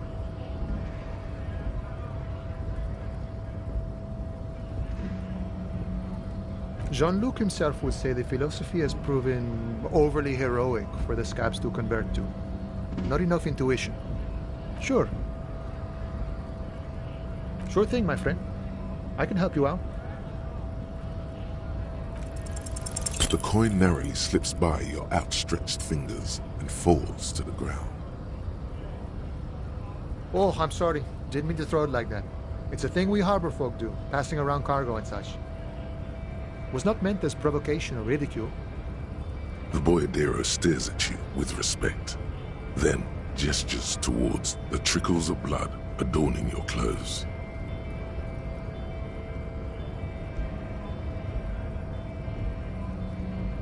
Right, always glad to help out the RCM. We're on the same branch, you and I. Humans, I mean, not slithering scabs. You know, serious business. I'm sure the big boss will be glad to tell you. You'll have to ask him first. He's a chatty guy. Wants to talk about the strike. Return once you've met the union boss and are on a better footing with the organization.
Bastards! We hold up and stay frosty, everyone. You here to fuck with us? Beat the honest worker down. Good. Besides, we're not the rights of people. Rights of workers. Might be... I don't trust cops, but I can see you understand, though. Maybe you should ask them. We have... So do we, Scott. Have fun. Union shits are on foot. I know nothing about a murder. The mention of a killing sends a barely noticeable shiver of tenseness. Wouldn't put it past these harbor bugs. Right to work! It's shameful. Cops doing nothing. We should bring backup, open up the gates for us. Blockading gainful employment for workers is a crime. We are not picking a side in this just yet, sir. Pity. Let us work! Honest, we came here. I have a question. Why do all these men follow your leadership? You think they follow because I'm big and loud? No. When a bunch of us beats me. When the man moves around, you perceive some serious abs underneath his tight-fitting shirt. This man is in shape. I work hard. And I would work. You've been talking to him for quite a while now. Something is off with this guy. Ask him where he's from. What's it to you?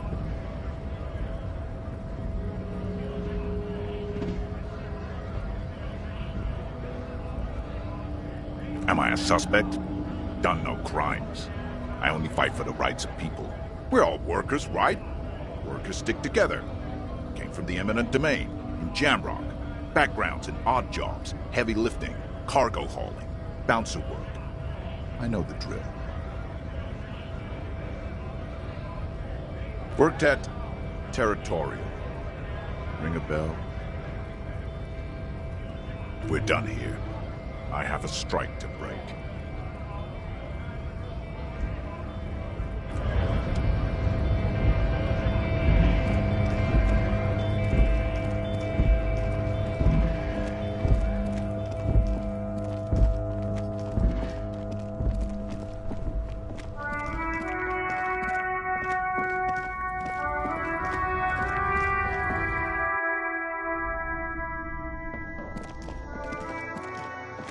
The tear machine stands in the corner. Your bottles clunk into the machine, and the money appears with a satisfying jingle. You're a richer man now. You're 100% sure you got special Hobocop money for that tear. At least 100% extra tear money. If the numbers on the machine told you otherwise, it's a lie.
coming back. That's good of... No good.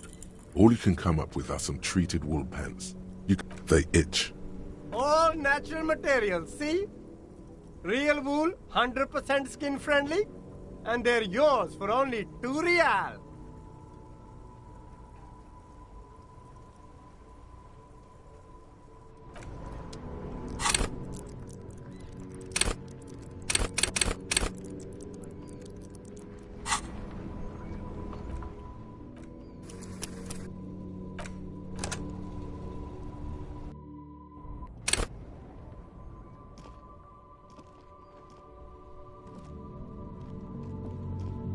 You keep coming back. That's good. No good. All you can... No luck? Why not take...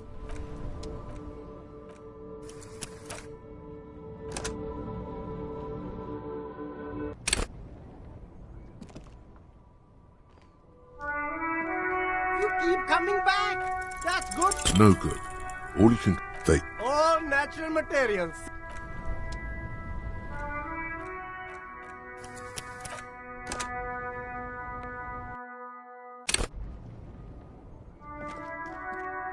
You keep coming back. No good. No. You find your hands. Economical, but also trendy.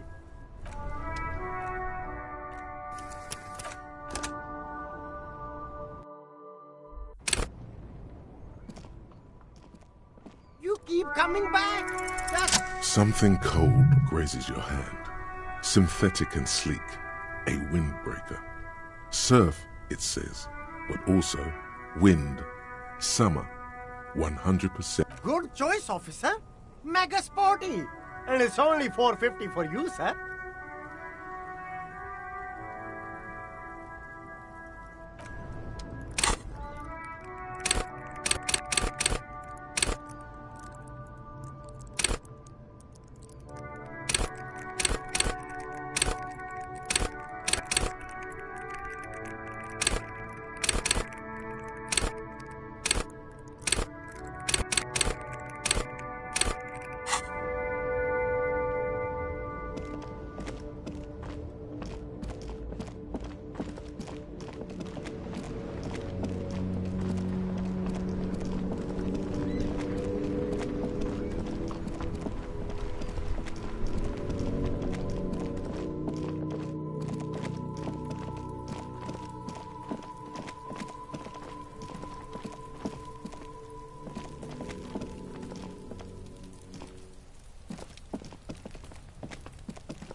There he still is, looking right through you with his white eyes. The body below is entirely dedicated to that corpse. The ammonia only makes it worse.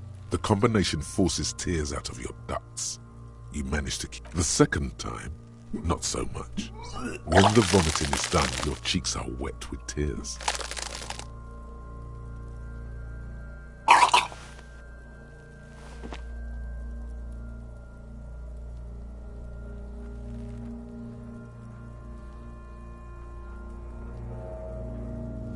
Are you okay, officer?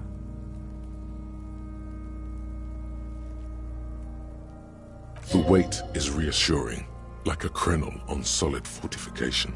Pat, pat, pat. You're facing tough odds here.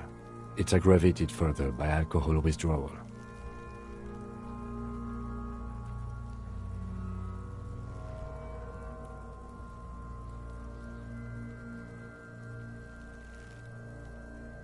I've seen captains puke their guts out. It never gets easier. You never get used to the smell. Every Monday is cadaver day. Throw up, investigate. Throw up, initial autopsy. Throw up, baguette. Then drive to the station. Maybe throw up on the way there if you didn't bag the thing tight enough. I think I've lost my sense of smell. Not being hungover helps too.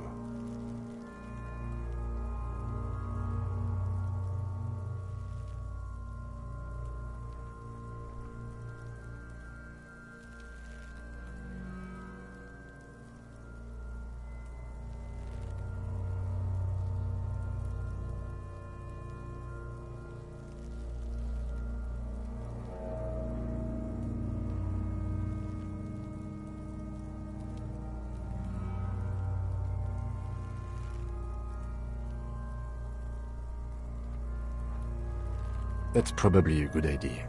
Clear our heads. But before we can do that, you need to get your shit together.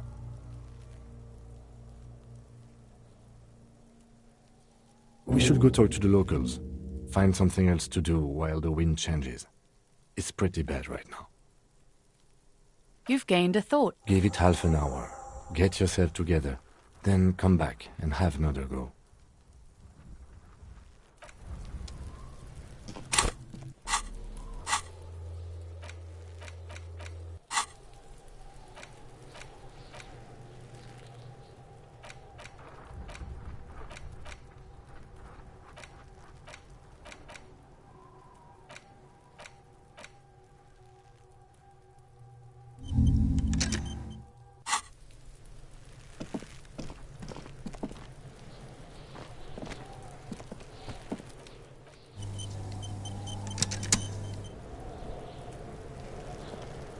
Does Kuno care?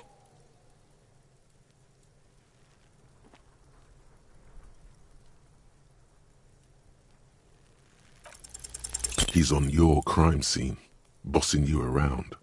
And he's been here for some time too. This is where he hangs out. You have to get more out of him. He could be useful. Trying to fuck it, the Kuno gonna Normal is not what we got here. You've got to work with what you... Yeah, like a fucking... You're lucky you didn't die there. Oh, what? You'll fucking vomit on Kuno too, pig? Kuno doesn't...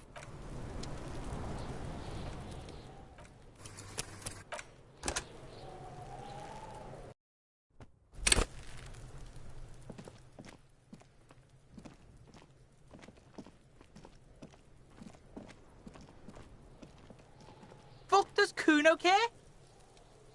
Kuno does...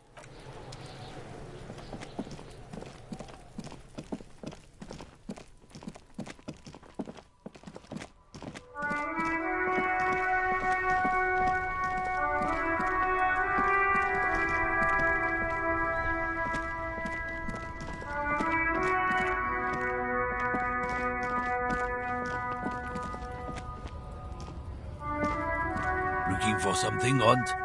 Come to tell me to fuck off again? You could push him by asking him to show you the soles of his boots. He definitely looks like someone capable of a lynching. Oh, not much anymore. Apples. Yeah. He's given you the runaround. Let's be honest, you were bested. Been admiring the stompers, Hunt? For sure, I can demonstrate them. On the bottom of the man's boots, you see an intricate tangle of treads with no immediately discernible pattern.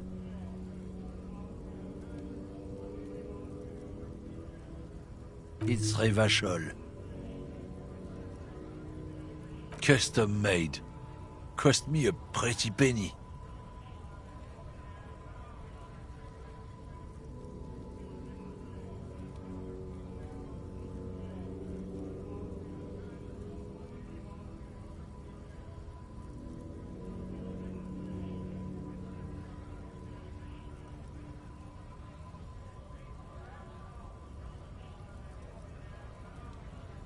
You'll see when the time comes, officer. True patriots carry Revachol in their very souls.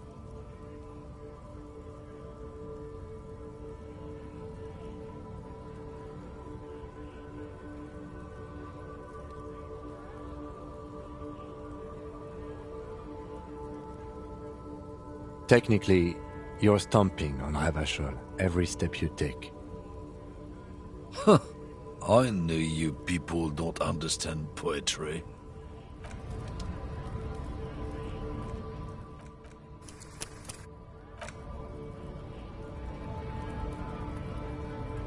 Looking for something, Hunt?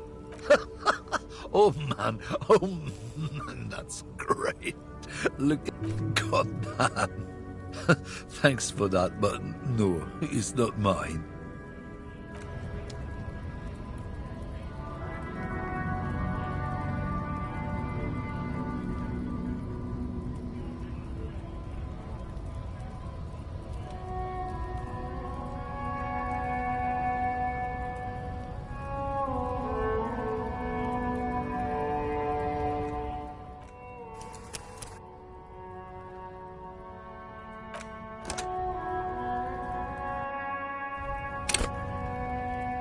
Looking for something, Hunt? Come to...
A lorry stuck in the traffic jam.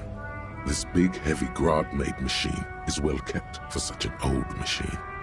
The windows are clear. They've been recently washed. You can see a lorryman's cabin with personal belongings, stickers, insignia. The driver has adorned his space with a substantial collection of peculiar paraphernalia. Proclamations about honor, strength, and purity are glued to various panels.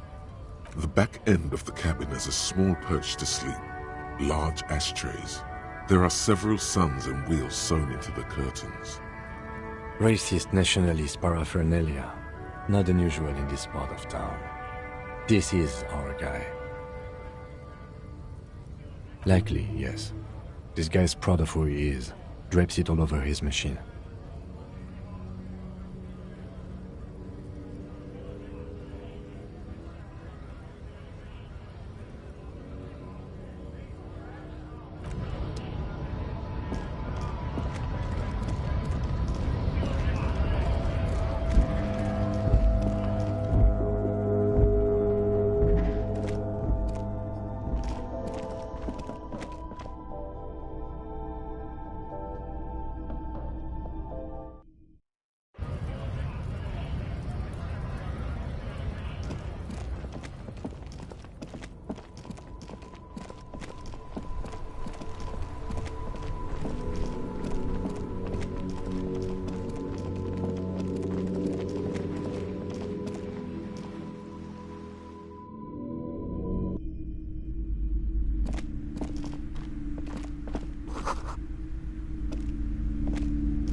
Hello again, sir. You fail to deduce anything substantial. She waits intently.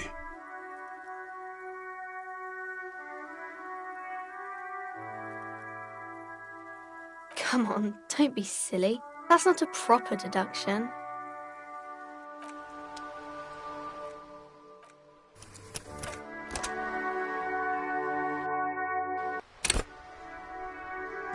Hello again, sir. You fail to deduce anything. She waits. Come on, anyone would notice that.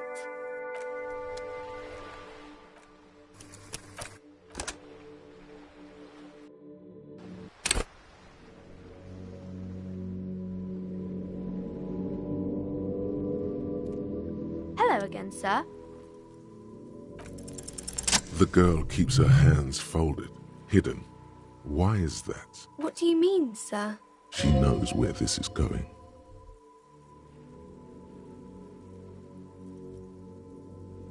She looks around. The lieutenant stands by, looking at the two of you with little interest.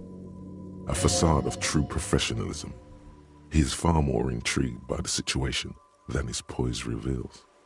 She brings out her reddened hands. And you knew this from me keeping my hands folded?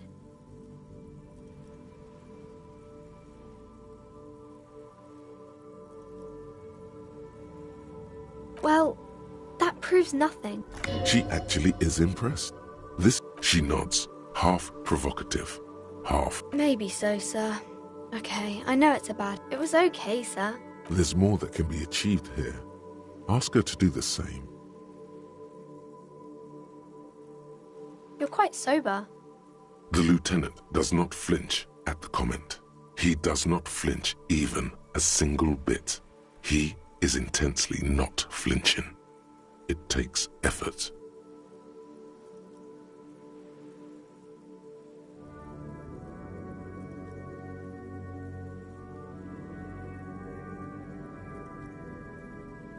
I'm sorry, sir. I hope things get better soon.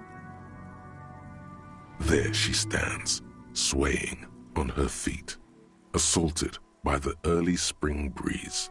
She smiles at you. The whole situation suddenly feels familiar, somehow.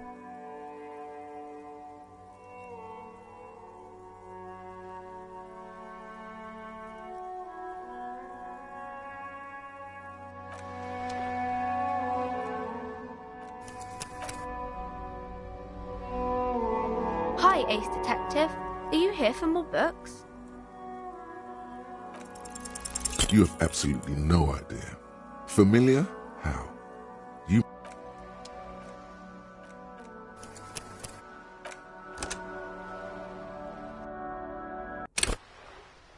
Hi, Ace Detective. Are you here for more books? Because you know each other. She's been talking to you so openly because you've talked before. Yes, I stand in this spot all the time. You've been running around all week without your shirt on, sir. Telling people about being a star or something. I don't really understand who those stars are. Of course, you stopped by a few times.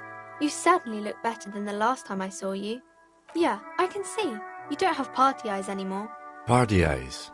Yes, of course. That makes sense. I'm not surprised children have seen you running around with party eyes on, he thinks. Not at all. You know, like a cat in the dark, all big and wide-eyed. It certainly looks odd on a man. The swiveling eyes of a loony drug addict. That is what she meant. Fuck yeah. You should get some party eyes right now. Snap those sequins on you, boy.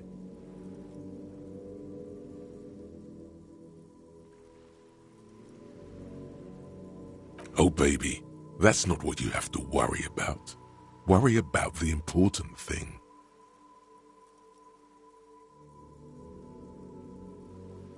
I'm glad I could help you, sir.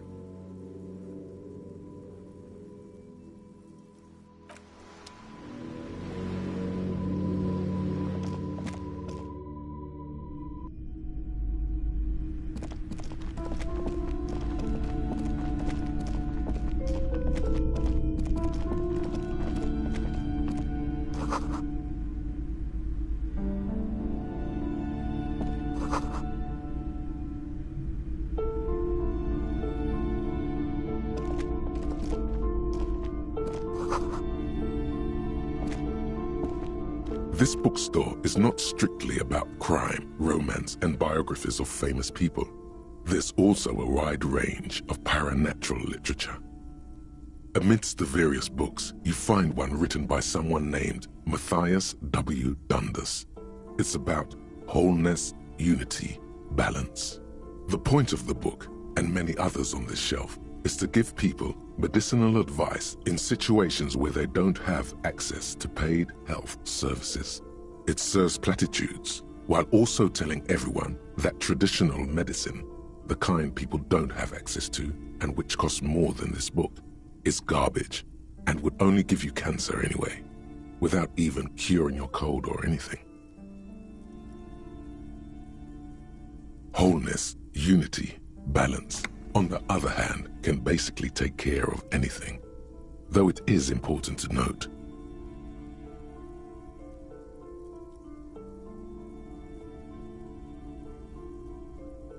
When it's up to your mind to heal yourself, then it's because of your mind that you're ill in the first place.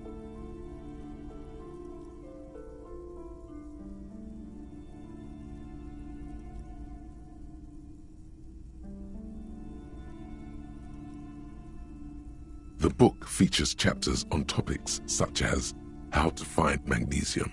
It even lists plants you can harvest magnesium from. How to continue drinking if you're an alcoholic who has destroyed his liver. And there's even a chapter on the ancient Seraïs tradition of using duck gallbladder preservatives to treat and prevent sexually transmitted diseases. Pre- and post-factum apply. Nothing worth buying. This is just mundane garbage. What's even paranatural about this?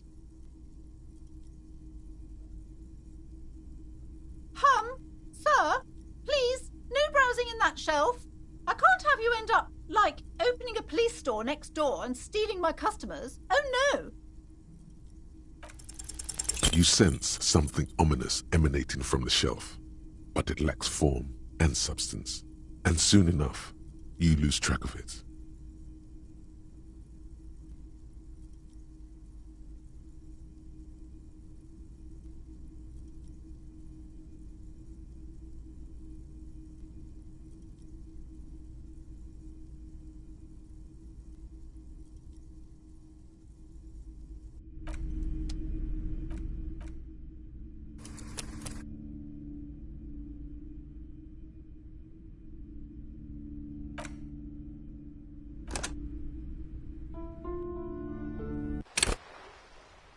Hi, Ace Detective. Are you here for more books? Because you know each other. She's been talking to you so openly because you've talked before. Yes, you've been running. Of course, you've stopped by a few times. Yeah. Party eye. I'm not. You know, like... The swivel. Fuck yeah. You should get some party eye. Oh baby, that's not what you have to worry about. I didn't know I had to do that. I'm glad I could help you, sir.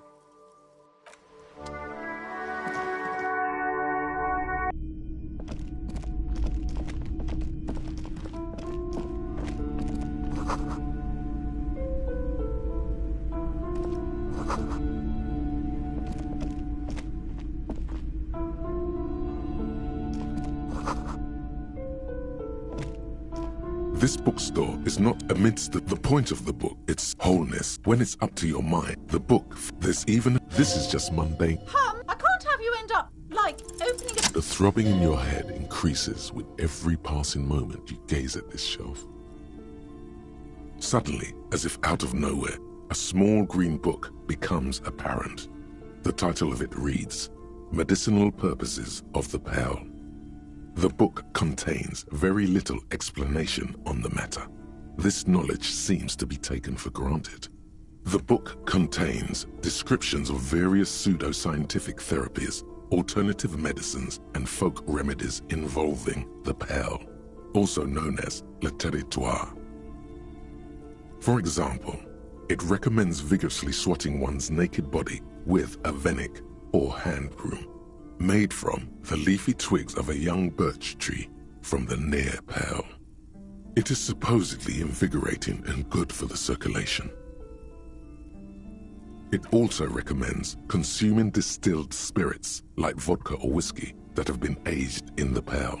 Readers are instructed to cover these jars in a shallow hole just inside the pail and leave them there for 30 to 60 days, depending on the potency desired.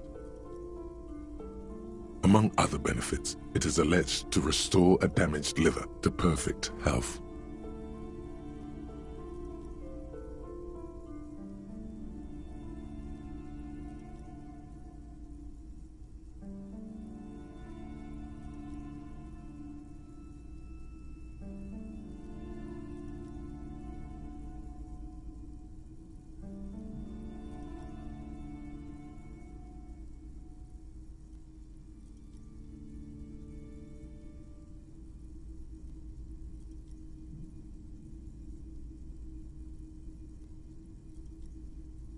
For general health and well-being, readers are encouraged to take regular strolls through the pail, though a sidebar cautions readers to limit each stroll to less than an hour. These strolls promise to cleanse the mind of worries and the body of toxins, especially if the perambulator performs this ritual in the nude. Nudity figures prominently in a number of these prescriptions. This is exactly what you need. There's an entire section devoted to cures for men who are struggling to perform their marital obligations. You close the book and return it to its place on the shelf.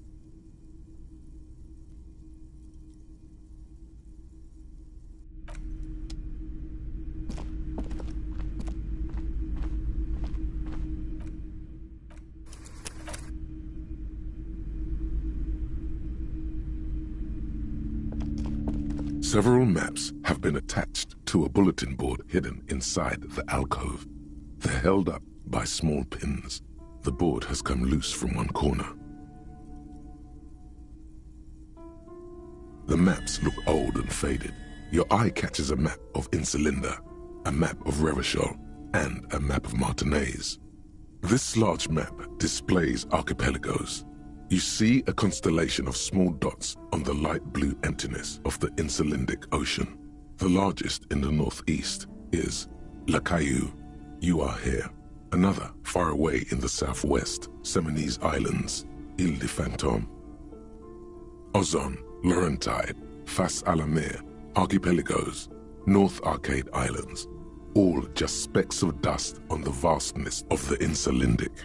On the edges of the map, the color fades into a blur of dotted lines, black and white.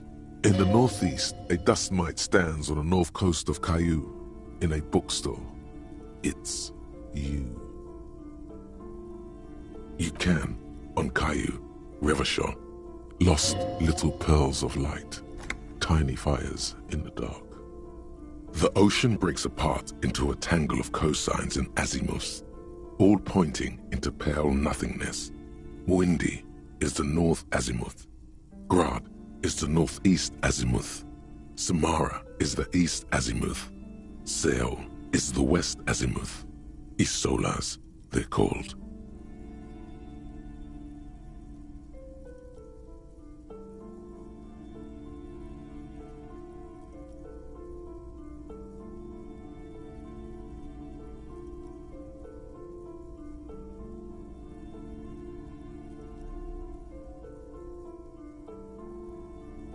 Connections to other worlds, words past the Insulindian, unknown to you. You only know you've never been there.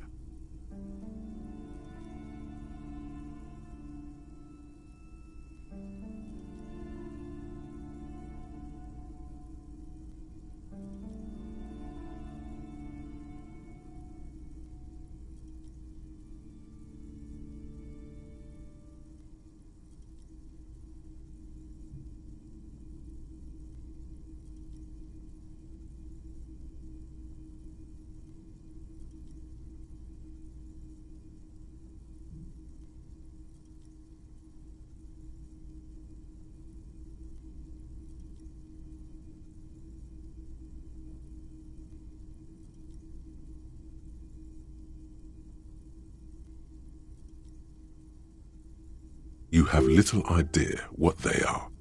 distant stars. Gods. But looking at them makes you feel almost non-existent. Whatever they are, the Isolas are immeasurably large compared to you, and very, very far away.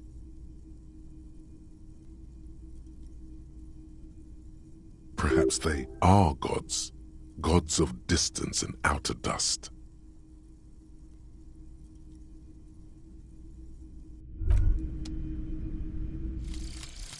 Volumetric ship compressor.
Welcome to Crime, Romance and Biographies of... Be welcome, and please take responsibility for the energy you bring into this space. A golden pendant hangs around the woman's neck, in the shape of what looks like a tiny fish head trapped in amber.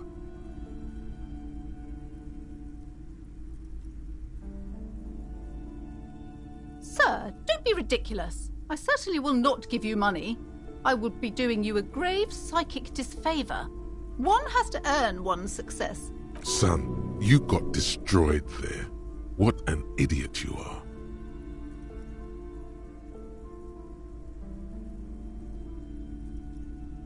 yes. Helps to have an I am. She has fine-tuned her voice to find the most welcoming approach for attracting... Then why are you talking to me? Everything is... She's attempting to mentally direct you towards the shelves. Truth be told, but you don't learn about the important. The truth is available if you just know where to look. She smiles and nods. Cursed? Who said that? Annette? Oh, Annette, yes, my daughter. I hope she wasn't slacking off again with her nose in science fiction. Tell me, was she at her post doing her Wonderful! Did you talk to her? Great! Her opinion of her daughter depends on how well she lured you into the store.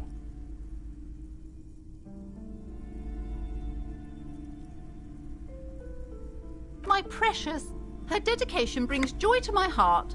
If you have children, I hope they turn out as great as my Annette.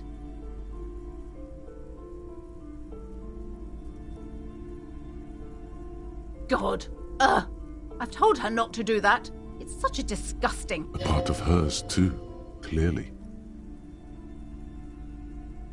She can, if she has... Come on, ma'am. It's obvious she can't do anything about it. You are placing an unnecessary burden on a young child.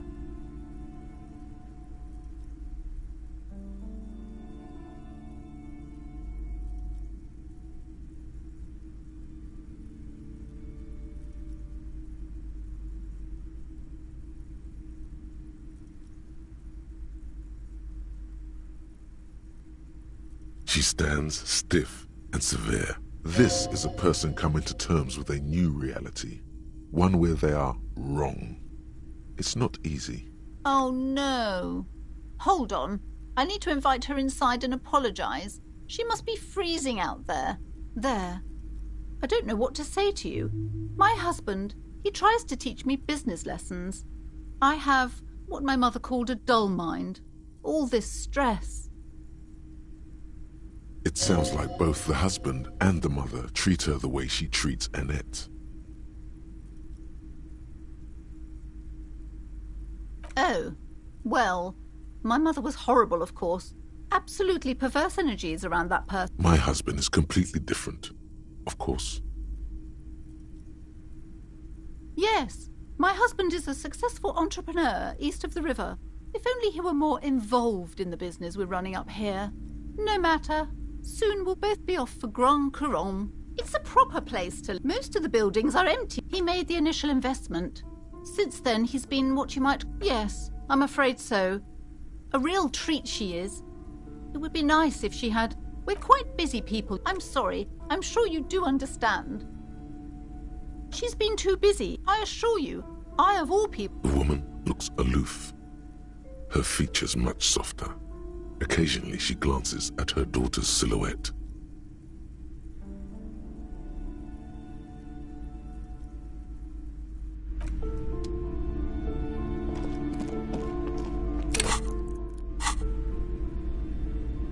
It's the ledger you found in the trash. A cabbage of papers hanging from the board, with the permeables drawer inside. It's barely held together by a...